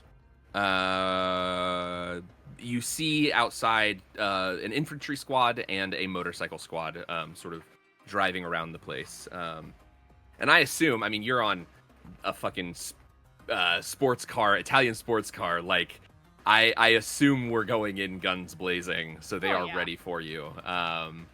Who's driving? I guess. I'd imagine right. I'm driving. Yeah, Astrid, our if we fighter pilot. I'll be driving with Flint helping us take flight so I can relive my fighter pilot dreams. And then Amazing. we have Nicole on guns, so I think we're golden. Every time we would hit a curb, I give the car enough lift for a second for us to like just hop it. Like, Yep. All right. So we'll go ahead, Mel. Since you're driving, you give us our first roll, I guess, whatever we've Okay. got here. What are we doing? You said we came crashing in, right? So we I would think so. I mean, we yeah. destroyed shit on the way in. Sure. Yeah, for sure. Cool. Because what I would like to do is I would like to do the advance I picked, which is Spirit Storm. So if I spend 1 blood point, I hurl items like a poltergeist, and I get +2 for something sharp and heavy. So Okay. I'd imagine like wall caved in, we have like shattered glass everywhere and stuff. So I'd like to do that, please. Okay. Yeah. So you, this area is like a giant vehicle depot. So there's a lot of like cars and like, this is like where the cars would get repaired and like all that kind of. So there's tons of heavy and sharp items laying around. You've come crashing through sort of a barricade, jumping in with the car. Go ahead and give me your roll. We'll call that a... I'm assuming because it's spirit. Yeah, we'll make I'm that... we can make that a terrify. Terrify? Yeah, Okay. let's go for it. Alright. So then that's 2 for the Spirit Storm, and then 4 for Terrify. So that would be 6 altogether? Probably. I'm trying to find your character sheet. I can't read. 4. Yeah, absolutely. Yeah, let's do that. So we're going to get all the pretty dice out. Mostly because you're gonna need it. Well armed in this location. Just Okay. FYI. You are in the thick of it now. We are in our final Oof. push. To make that reference. Alrighty. Ooh, got some good ones. Why do you have Oh. so many dice, Conlon? I rolled not terribly, because there's lots of enemies here and they have lots of Ah. attacks. Okay, so I have 4 successes out of the 6 and 1 critical success. Radical. Okay. So that is, yeah, you have your Total main of objective. 5. Your main objective is an 8. The secondary objective of hitting the ammunition dump is a 4. You have the motorcycle squad, which has a threat of 10, an attack of 3, and then the infantry squad is an attack of 3, and a threat of 6. So you have basically your numbers to reduce potentially are a 8, a 4, a 10, or a 6, depending on what you want to do with that. A 10? Yeah, that's the motorcycle squad. Oh, and I should goody. tell you, the motorcycle squad gives you an additional special that you could potentially spend your crit on, which is Crash and Burn, which is just you can inflict 3 damage to the motorcycle squad. So basically, you can spend your special, instead of doing 2 damage, you can do 3. Okay. I'm a little tempted to put a lot of that towards the objective of the ammo, just so that everybody gets it now. Which I think I'm going to do, so that means I would have 2 normal... You have 3 damage to reduce as well, sorry. I forgot to tell you that. Yeah, so I'm going to do this. I will take my crit, which is 2, with one of my normal rolls, so that we can all have our ammo refreshed. And then for the 2 that I have left over that are normal, I'm going to reduce the damage down so it's just a 1 for me. Okay. And then I'll do the secondary objective is a 4, so you'll need 4 points to take it down. Oh, shit. That's true. But you could take it to 1. I mean, that would be, and then someone else could. Mm-hmm. I'll do that just so that we're Okay. a little bit closer to that, so it helps with all the other objectives that we got. Cool. So I'll do Give that. me a roll on your injury table. Astrid's taking lots of hits. 2, which means I can't trigger any of my specials now. You can always heal. I mean, you can heal in combat. That's true. So that is always an option. You just spend blood. Can I do it in the same vein of being hit after, or would that be the next round? Yeah, no, I think you can just heal. I think you have the ability. Like, I think you can just kind of heal anytime, because it's fast and like supernatural, right? It's not like a healing potion kind of thing. It's just you're regenerating. As long as you have the blood, you can spend 3 blood to do it. So I have 3 blood, so I'll use another blood so that I can negate that damage, basically. So I still have just 1 damage left. Okay, yeah. So, so you're spending your 3 blood to heal. Sorry, what were you doing? So I have 3 blood. The 0 to 3 got filled up. So I would need to spend 3 in order to. So you spend 3 blood to heal, which would Gotcha. just get rid of one of those injuries that you have. All right, I will use my 3 blood. Oops, that's not adding, Mel. You have to subtract, Mel. I will use the last 3 blood that I have to negate that one so that I don't have my triggers canceled. So I will do that right now. Cool. God, that's it for me. All right. Radical, yeah. So secondary objective, I'm assuming you're just sort of whipping the car through, rolling it in, getting it close, as you are the sort of spirits reaching out and just chucking shit all over the place, causing chaos. Cool. All right. We'll jump to arena for this one, and we'll see, what are we doing? We doing the horse? We doing, what's going on? We got all sorts of options here. Okay. Okay.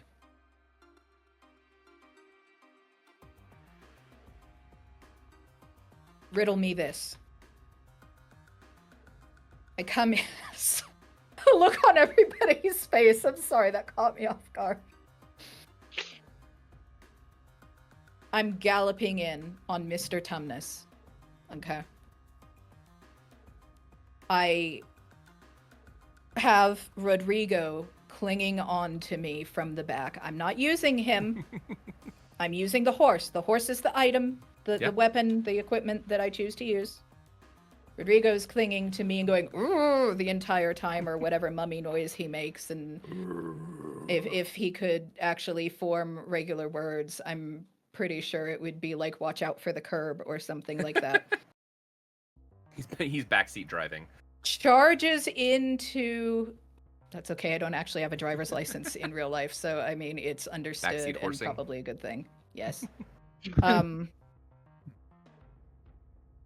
Charging in on the horse. as I am charging in on the horse, because I'm going to trample the shit out of this motorcycle squad with said horse. Okay. Mm-hmm. I'm spending a blood. And I'm spending that blood to use Knight's Willing Servants. So I just, as I am charging in, hair's going behind me, undead boyfriend on the back of the equally undead horse, just fucking bats just swarming past me and also straight into the motorcycle squad here. Incredible. Does this count as an old building? I don't know. Let me look. Let me see if Because it I says know anything. the date is supposed to be 1943, according to the beginning. Yeah. I'm gonna say no, unfortunately, Okay. just because That it's is fine. the vehicle depot that they've just sort of like set up to have all of the Nazi vehicles inside. It's not like a something older than that. I will accept this, and I'm going to assume that we are going to use Terrify for this because, again, I'm pretty sure this is a pants-shitting ordeal for anybody who sees an undead horse with a warlock on it Yeah. and fucking bats and a mummy. Yeah. Anyone on that side of it, I think Flint is like, oh, this is so pretty. I love the little wings. I love this guy. Flint's like my people. Yeah, exactly. This is so cute. Cool. Yeah. Radical. All right. So horse, trample. That's 2 dice. Okay, Terrify is that's 3. 3. I think 5 is it. Yeah. I think it's Yes. So I was but gonna you say, do, wouldn't it be 6 for using the horse as a item? No, that's included. Yeah, it's the so there's Okay, a that's trample for included. trample for 1, using the horse is 1, terrify is 3. Okay. And then you'll have the swarm of bats then just like Sure. you've summoned them, you've got them. Decrease visibility or like Yeah, startle where them or however, something. yeah, you want to Okay. use them. Yeah, go for it. Give me that Alright. roll. Let's see. So that is 5.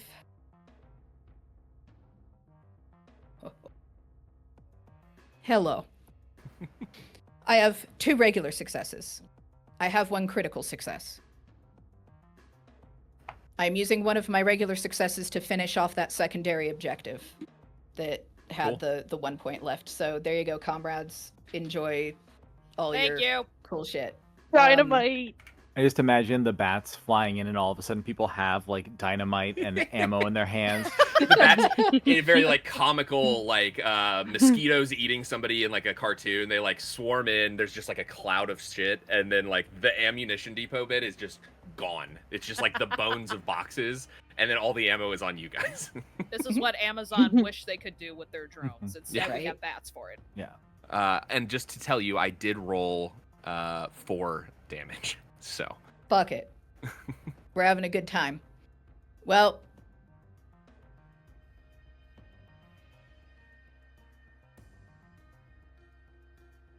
you rolled 4 damage, and I've got Yes. 3 left. yes, All right, unfortunately, one of those is I'm... a crit, right? Yes. Yeah. Yeah. So you have Yes, I have 1 crit and 1 regular left. right, 1 crit and 1. Okay, cool. Yeah. Mm-hmm. So I am going to, unfortunately, well, I would love to be able to do more comrade shit here. I'm going to allocate those 3 to soaking damage. Yeah. So I'm going to take 1 hit. I have 1 hit currently. I've got the shoulder injury because I healed the removed arm. So I am rolling my d6 now. I rolled a 4, which means my hair has been ruined, and I am very upset about this. How dare they? So good. Wow. All right. Yeah, radical. So yeah, car comes fucking crashing in, right? The horse leaping in behind. As you do, just clearing a swath, managing these bats kind of swoop in, grab the ammo, deposit it into you. Everybody, yeah, you regain all uses of any of your items that are guns, grenades, or like weapons in general. So you are restocked, ready to go. I think for Nicole, that would be basically everything. So you are reloaded. And yeah, that's amazing. Yeah, you managed to like kind of dodge out of the way of all the bullets as the motorcycle crew fires on you, and yeah, you take your 1 damage, and we are on. We'll go. Anybody have something they want to do? I guess between David and Bun, do you have a? I do have an action queued up, but I'm also happy to wait. Gonna say I have something that I could potentially do too, but I'm also happy to What? wait. I'm just doing tricks on the hood of the car to use the machine gun. Why don't you go ahead, Bun? Okay. All right. So, Nicole, after being blessed with like this rain of like ammo, which probably to her is like that kind of Shining Hallmark moment where it's just like, you know, where the rain comes down Yeah. and stuff, and they're just like just basking in it. That's Nicole right now, just basking in all like the ammo and guns and dynamite. It's like, yes, right on the face. Amazing. Disappointed in me. I'm not. That was great. That's exceptional. So, what she is going to do is, as soon as we like kind of crash in, she's gonna like hop onto like the hood of the car, doing a little bit of like, you know, some kind of fancy tips and tricks, like kind of some pole dancing tricks, so that she can kind of angle the gun as needed. Amazing. With the help of the hand holding her up when she needs it, just give her that extra boost.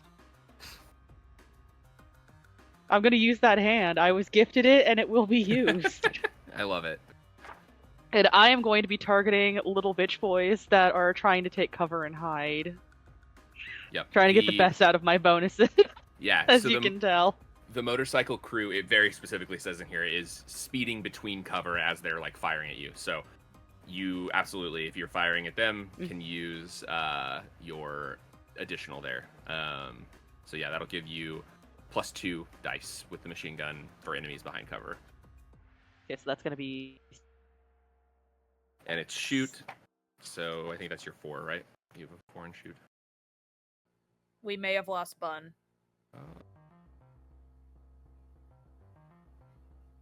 Bun's computer couldn't handle the excitement of the pole dancing on the front of the car, so it just decided, there you are! All I heard was pole dancing on the car, and I'm like, yep. Oh no. Oh, are you there? Okay. So yeah, you have 6 to roll for this. Okay.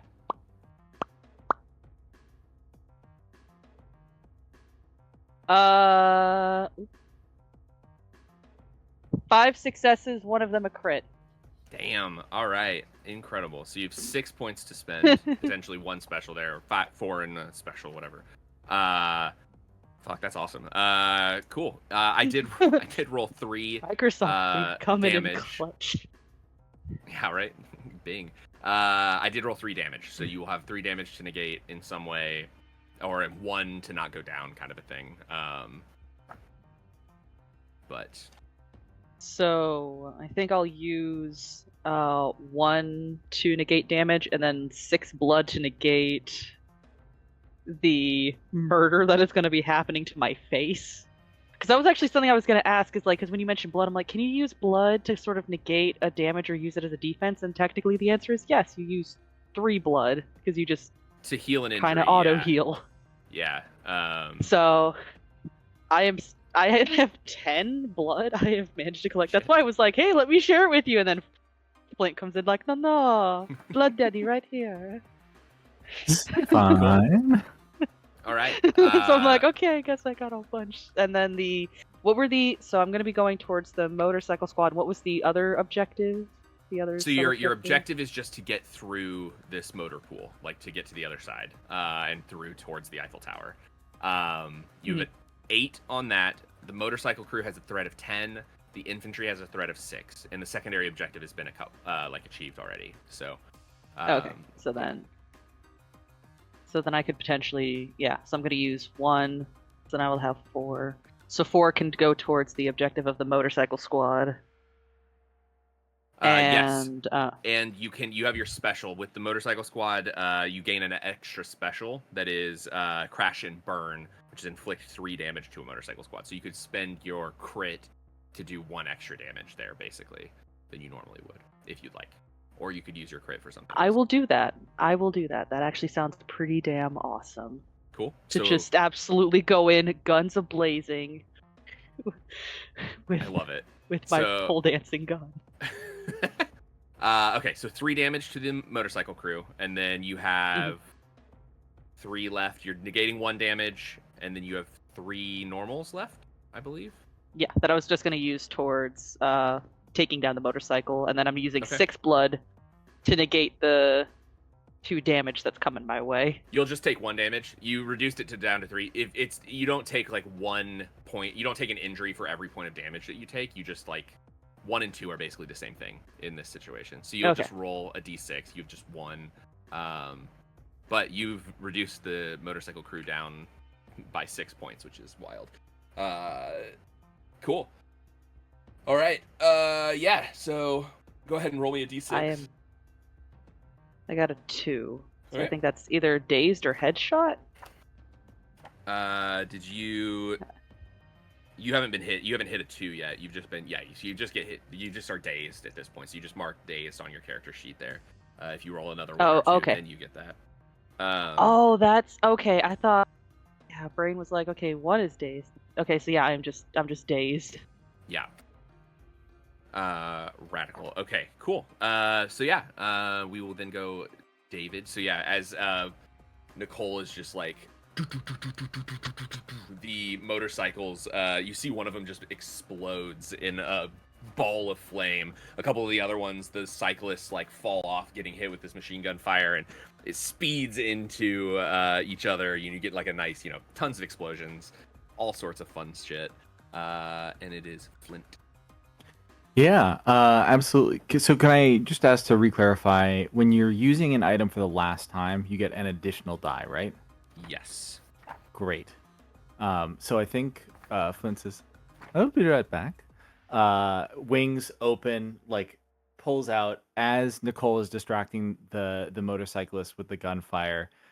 Just flies to basically get around to where they are going to be, and says, if you will not go to God, God will come to you. Just fully swinging with the cross, like clothesline them off the bike. Yeah. Have you Oh, met God yet? yeah. I will introduce you. You better not awaken something in me. Blunt force religious trauma. Oh Yeah. God. Incredible. Got Yeah. the turn So one too. Yeah. absolutely brawl. So 4 Plus plus 2 from swinging, plus 1, plus an additional 1, so 8 dice total. yeah, I think so. Yeah, because it's 2 for swing for the fences. Yeah. 8 dice total. Fuck yeah. Okay, that is going to. You know what? Okay, so that's only 3 successes. Actually, you know what? I'll take it. I'll take the 3 successes. We can also flash back if you want. Yeah. Since this is a faster game, I'm moving the flashback to a 3 or less instead of 2 or less. If you would like. Okay, yeah. Fuck it. Yeah, Let's do the it. flashback. Yeah. All right, cool. Give me 3d6. Okay. That's a 6, a 6, and a 3. Okay. Roll that last one more time because Bun is 4. Yeah. Okay. So that would Can't help be that I'm okay. special. Radical. Cool. All right. So incredibly, your flashback context is sabotaging a field gun with an improvised explosives. And then, ooh, interesting. Okay, so the flashback context is that the question that we're answering here is you won't let, and it's going to be Irina, see you fail like this. So you have like the thing that you're having right now that's causing the flashback. You don't want to let them see. You don't want them to see you fail like this. What do they most respect about you? So in the context of sabotaging a field gun with improvised explosives, what does Irina most respect about you? There are so many things because Flint is just such a sweetheart, but You really think so?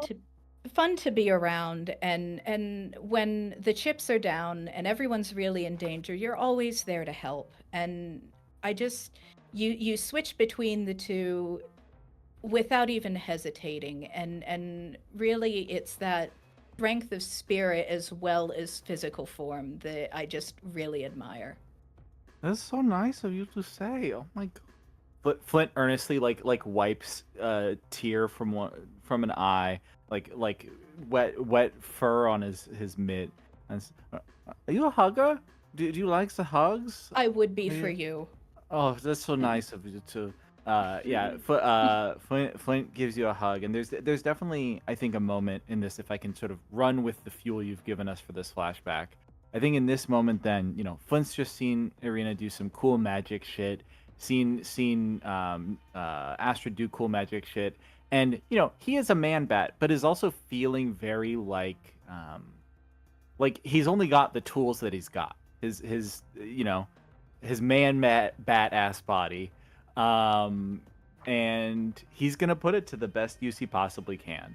And if in this moment it is knocking a Nazi clean off a motorcycle, that's how he shows up for his friends. Amazing, incredible. Yeah, I love this. I love the idea of this because, like, the flashbacks are hilarious to me because the context there was that you were rigging up improvising. So I imagine we're flashing back to you and Arita, like, laying on the ground, rigging up this gun with, like, improvised explosives as your little bat claws are, doing the whole thing. And then we flash forward to you remembering all of these things and just fucking bodying a Nazi. Hell so yeah. add 2 dice and So re-roll. 10 dice so now. 10 dice. Yay, total. second 10 dice of the game. Woohoo! Yeah. Oh, This is why I was like, Jesus. do it. Do. I hope this Yeah, is a did good it. Jesus. That is 8 successes. yeah. And only 1 crit, but Ah, that is damn 8 it. successes. Radical. Power of bitches. Yeah. So how much is left? Yes.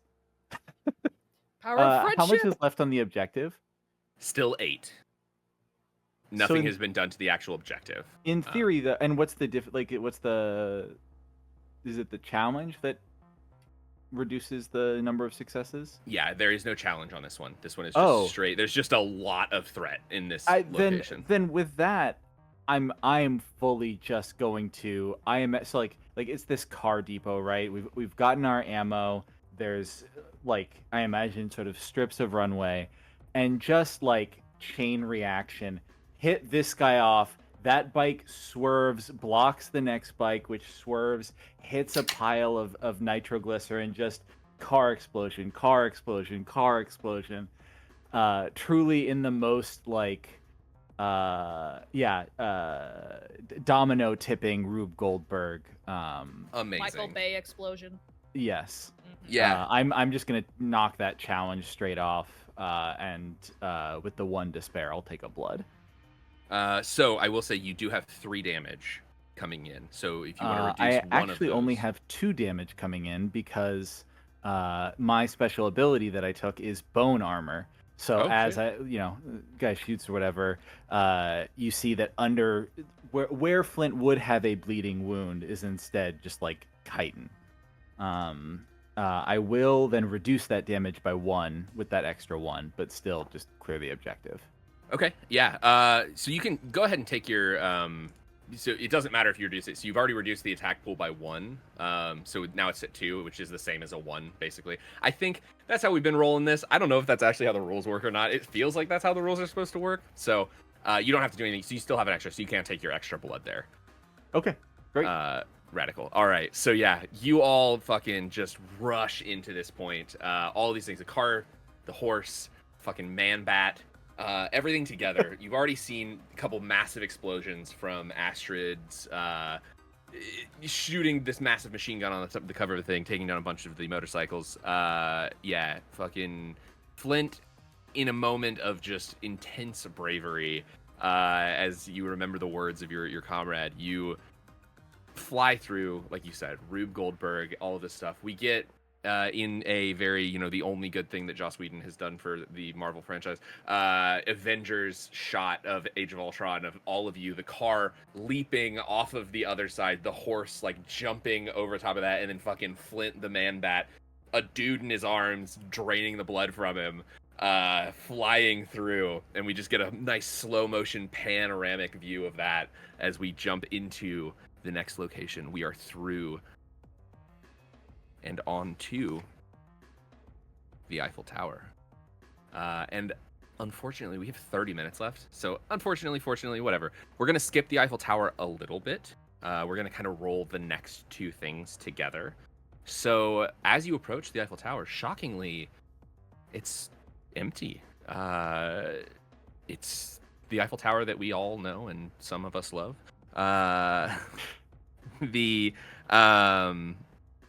It's been retrofitted. It is covered in German technology. Yeah, there you go. Thank you, Luna. You got it. The structure was retrofitted in the latest in German technology. Elevators rocket up the structure. Dazzling electric lights blaze out into the night air. And a rudimentary communication aerial has been supplanted by high bandwidth broadcast technology.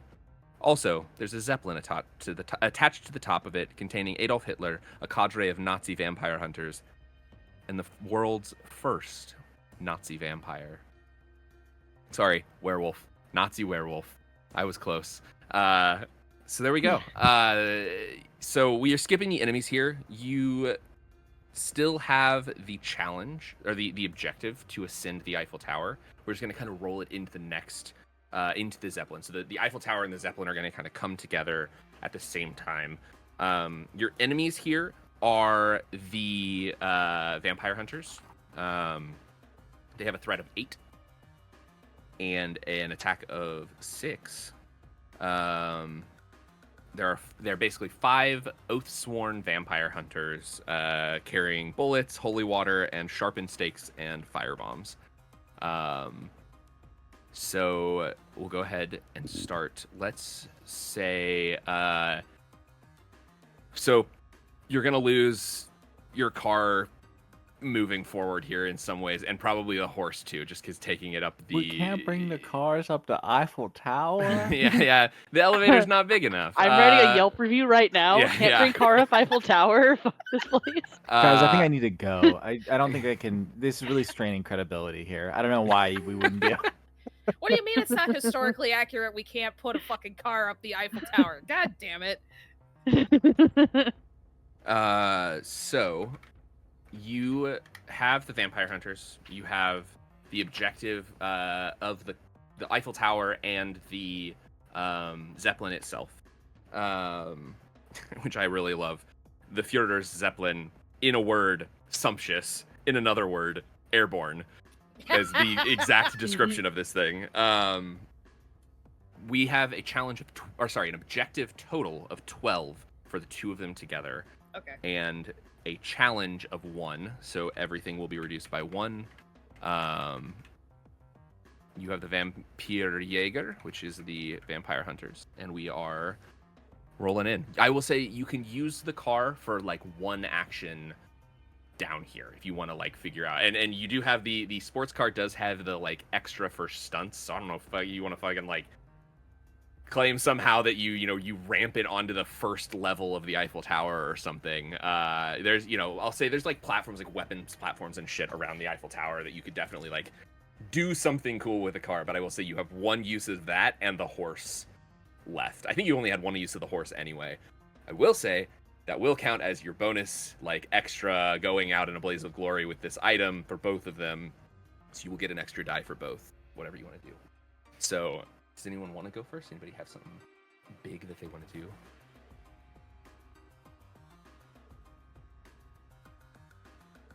That I just got back.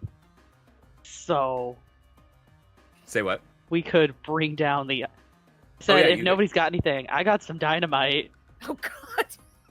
And we could try and bring down the Eiffel Tower. I'm thinking the objective of refreshing all of our supplies was probably not the best idea. Oh, I love it. I mean, Oh, it for, was an amazing idea.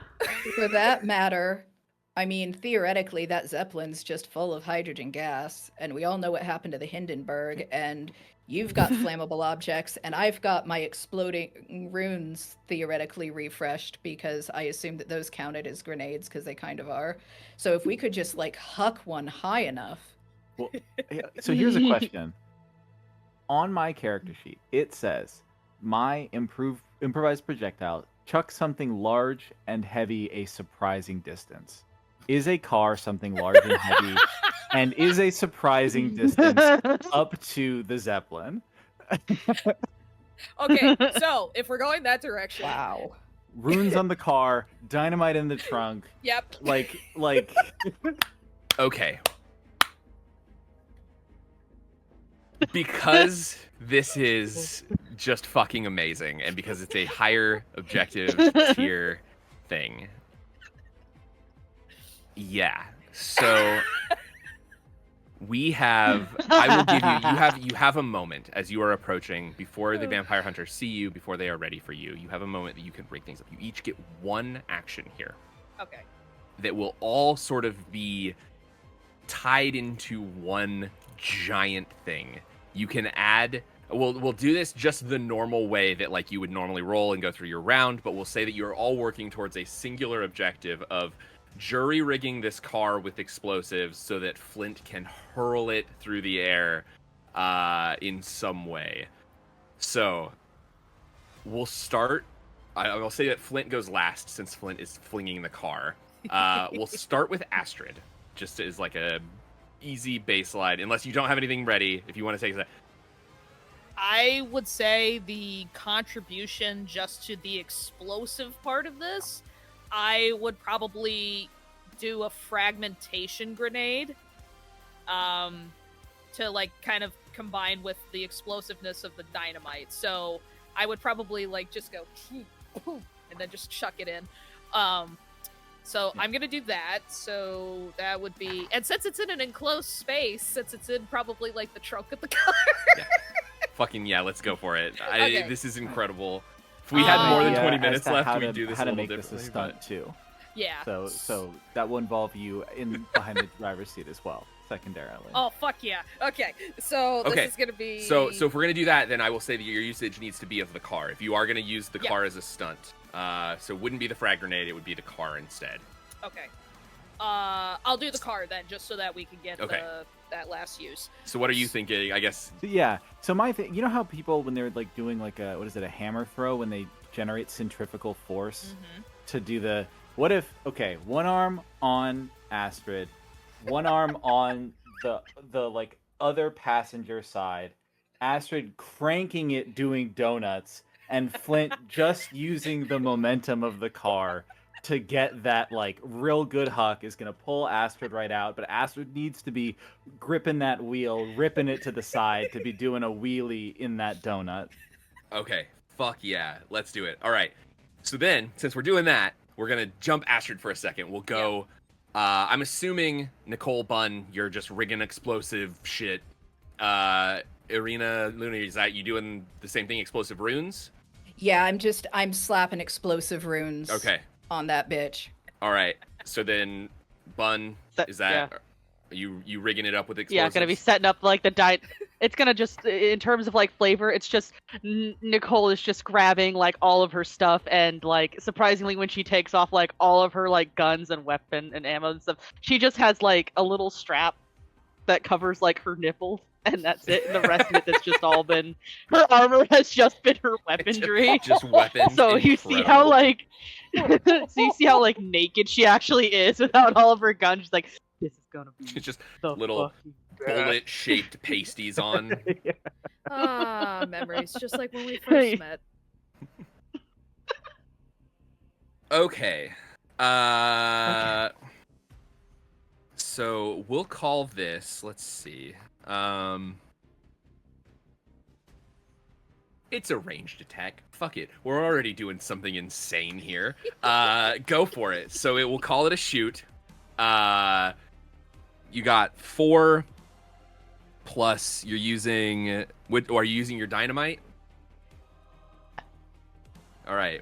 Well, fuck it. We'll call that demolitions as well because it is using the dynamite. a building. Demolition. So 9 total dice to roll. Oh, hell yeah. This is insane. They don't like Luna, you were like, "Oh, it's full of hydrogen, right?" Like that would be a thing. There's nothing in here about like fucking blowing up the Zeppelin. So we are off the fucking map right now. I don't know what we're doing. Right to the publisher. Yeah, Wrote your game. incredible.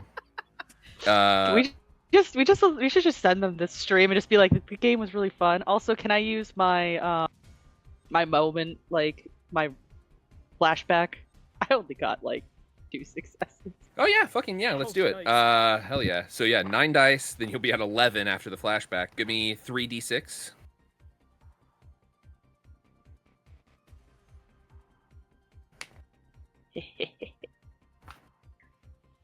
I have now won the battle for rolled most dice on stream. Yeah. We'll see. It might be beat by one of these other ridiculous rolls we're about to do. Okay, so yeah, go ahead and give me what were your 3d6 for the flashback. Oh yeah. 3d6. A 6 for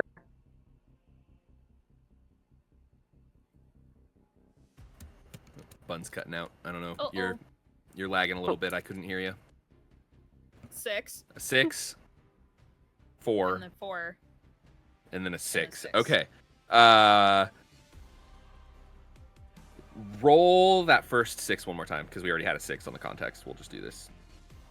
Actually, never mind. Sorry. No, we'll keep this the same, because it actually has rules for this. If you roll the same as another player, it happened on the same mission. So while Irina and Flint are rigging this field gun with improvised explosives and having their little like conversation, you are rolling. So let's see. That is 4. Okay, yeah, incredible. So let's see. You rolled a 6. That's Astrid. So you guys get another little. This is a fun little flashback. So it's Astrid and Nicole together, sabotaging a field gun with improvised explosives. The same mission as the Irina and Flint's thing. But now your question is, Astrid taught you a few tricks. What was the most important lesson?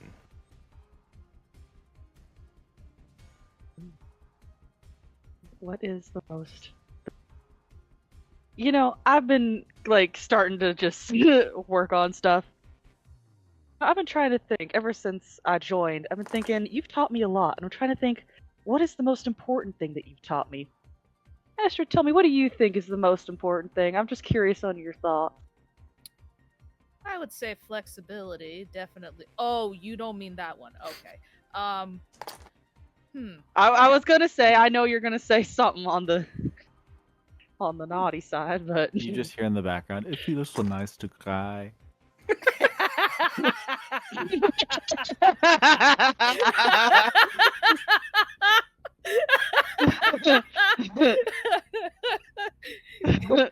Well, I'd say teamwork, probably. A little wink towards Flint. Oh, it's good. It's good. Well, I'd say if anything. you know what I think? Hmm.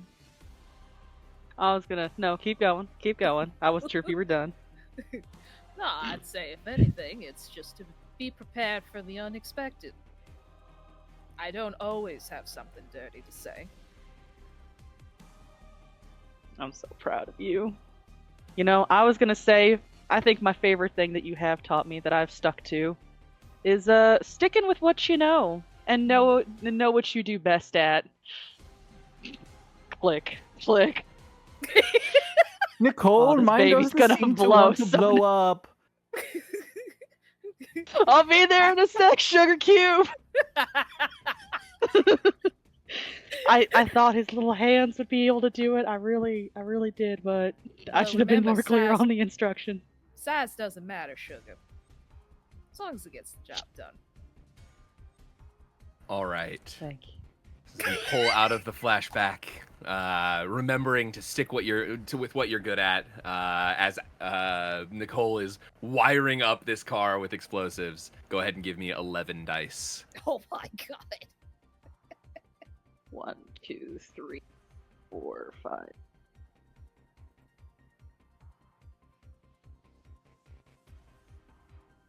This music is just bumping too, just to say. All right. I don't know if you heard me. I said I rolled 6 successes with 2 of them being crits. Okay. Yay! So the way we're gonna do this, because we're getting close on time. So we have 4, and then crit. We have an extra 2. All right. We're gonna pause on using those. We will go to Arena next. Go ahead and give me. What are you doing? We're gonna add all of them together and figure out what happens. Oh, God. Okay. So I've slapped the explosive runes on the car. Actually, some of them are in the trunk. Those count as concealed. Yeah. Fuck I'm it. gonna let's- argue that shit. Yeah. So None alright, of this is in the rules. right. So we've already got my shoot is 3, plus 2 from the explosive runes. Plus, if we're firing this as a shot and we're considering this a ranged weapon, I have a special which reduces a threat's attack rating by 1 when we fling this thing, theoretically, if there is anything left to have a threat rating.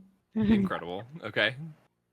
I also have something that reduces threat rating by 1 if I use an explosive. So just There you go. toss that in there too. There you go. My question is, are there theoretically any Ubermensches up there? Or will there be for this battle? Yeah, there absolutely is. Okay. How many specials can trigger at once? So those depend on how many 6s you roll. Okay. So we'll get your Okay. roll. So explosive runes concealed. That's 2. So, yep, 2 of those, 3 for shoot, so that's 5 there. And I think that... Oh, no, because it's also an item, so 6. So I'm rolling 6 to start. Holy shit, okay. Well, I got 3 successes, but they're all criticals. Amazing. So can I use the second special too? Because I took the special that inflicts 4 damage to an Ubermensch. Yeah. Absolutely. Okay. Uh, So there's a guaranteed 4 okay, damage. Cool. And then I guess yeah, that's my contribution. Amazing. Okay. We'll go ahead and we'll go Astrid. So that you spent 1 for that. Did you spend? Sorry, actually, Arena. So you spent 1 on the 4 damage to an Ubermensch. You spent 1 on the other thing. What was the other one that you were doing? Reduce the threat by 1. Okay, so then there's 1 crit left, and then Bun, Nicole, you're using 1 thing to reduce the attack by 1 as well, right? Yeah. Cool. Radical. Sweet. Hell yeah. Okay. Astrid.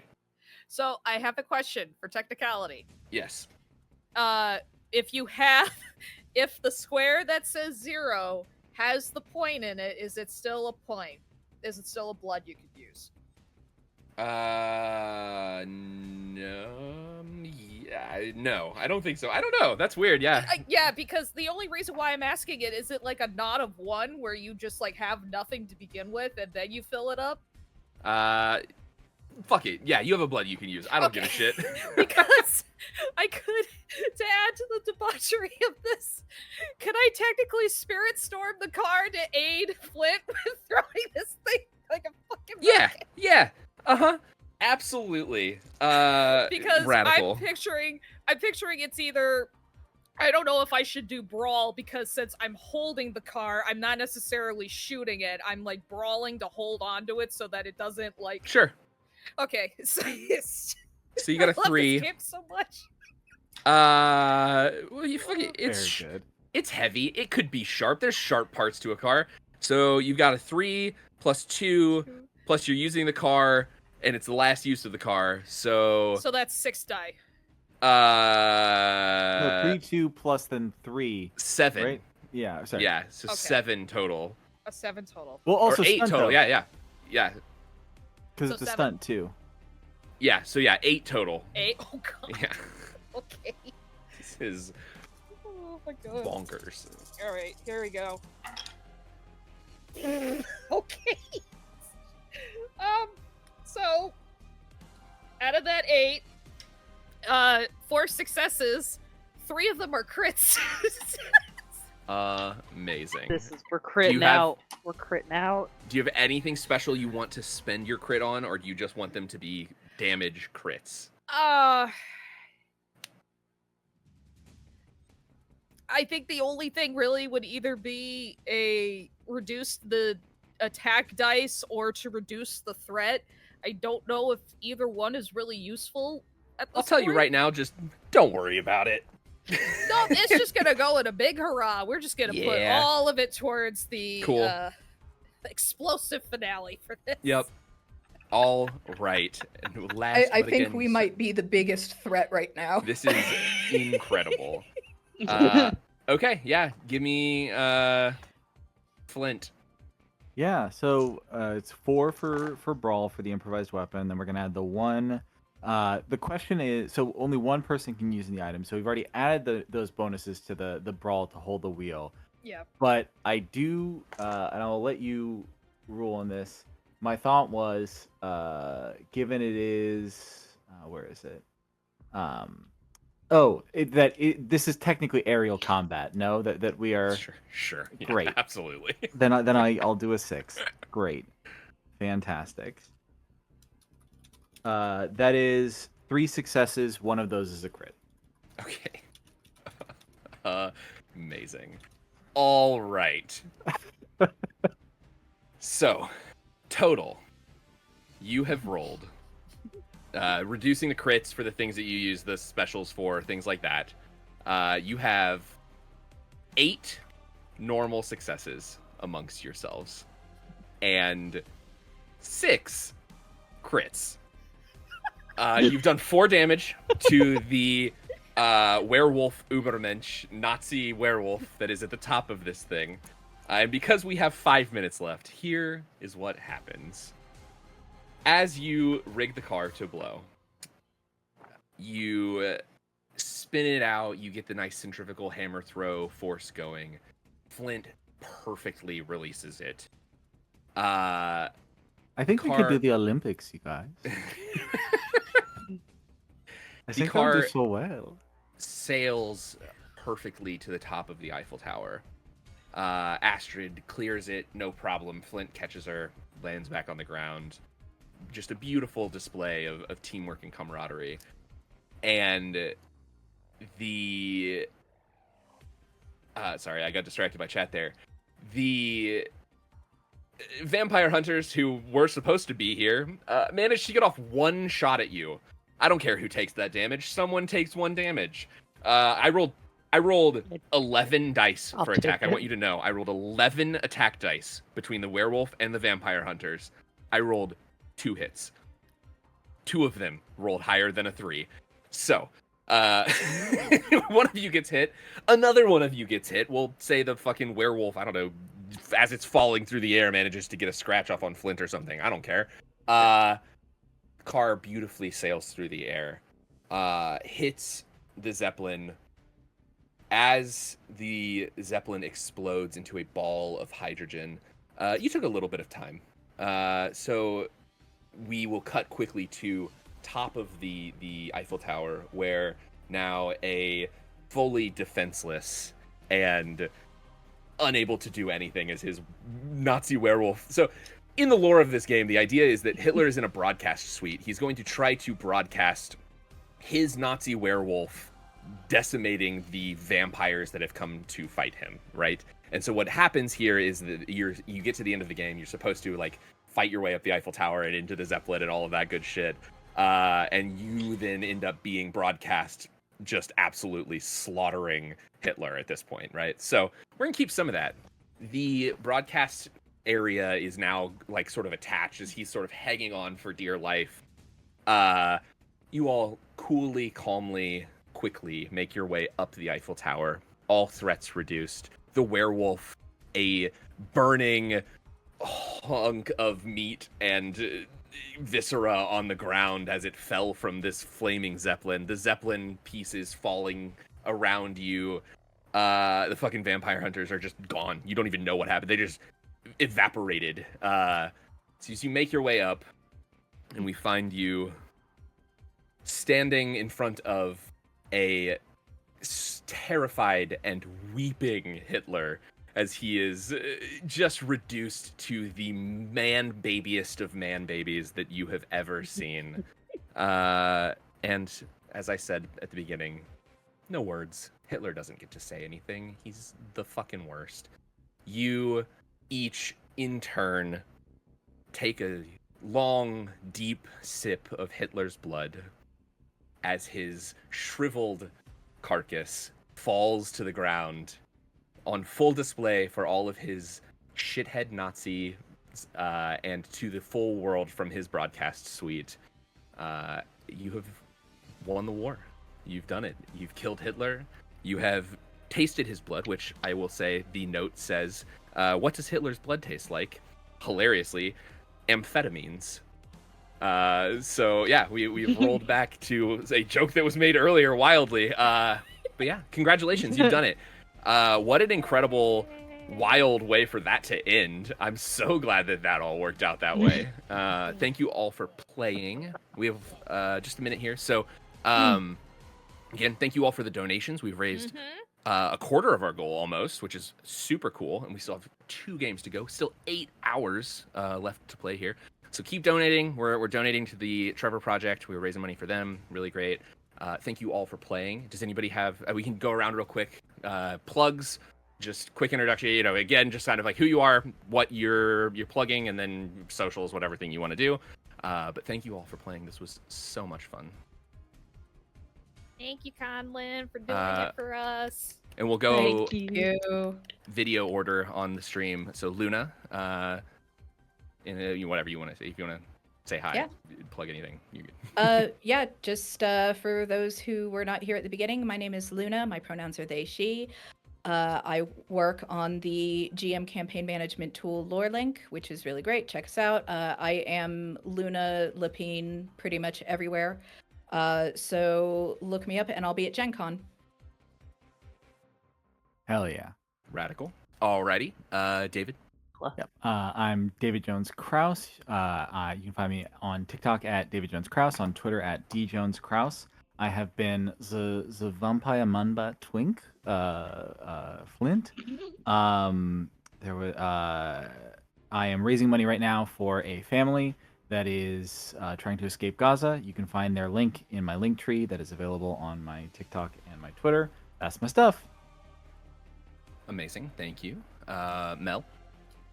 Hi, y'all are sick of me and we don't have that much time left, so you can find me here. You can find me in other places. I'm sometimes over at Took I Guess's channel for Vampire the Masquerade stuff. You can find me on all the socials, and thank you so much for everyone who donated, and be sure to tell all of your friends to come on over so we can keep donating to an amazing project. And thank you, Conlin, for putting up with our bullshit for this game, and we broke the book, so publishers, I'm sorry. I'm not. All right. And Bun. Hi, I'm Bun. I hang around here with over in Tails, so come and pop up and see us during our regular days. I didn't really put down any of my socials, but I'm becoming a VTuber. So, and my VTuber stuff is Gremlin Tries or Gremlin is Trying. So you can find a little Gremlin VTuber coming up soon. Amazing. All right. Thank you all for playing. Thank you all for engaging with the absolute chaos that is this game. This was my first time running it. It was a ton of fun. So thank you all for watching as well, everybody in the audience. Be sure to check out Tales. Be sure to check out, we have a Patreon, we have a Discord, we have sponsors, we have all sorts of fun shit.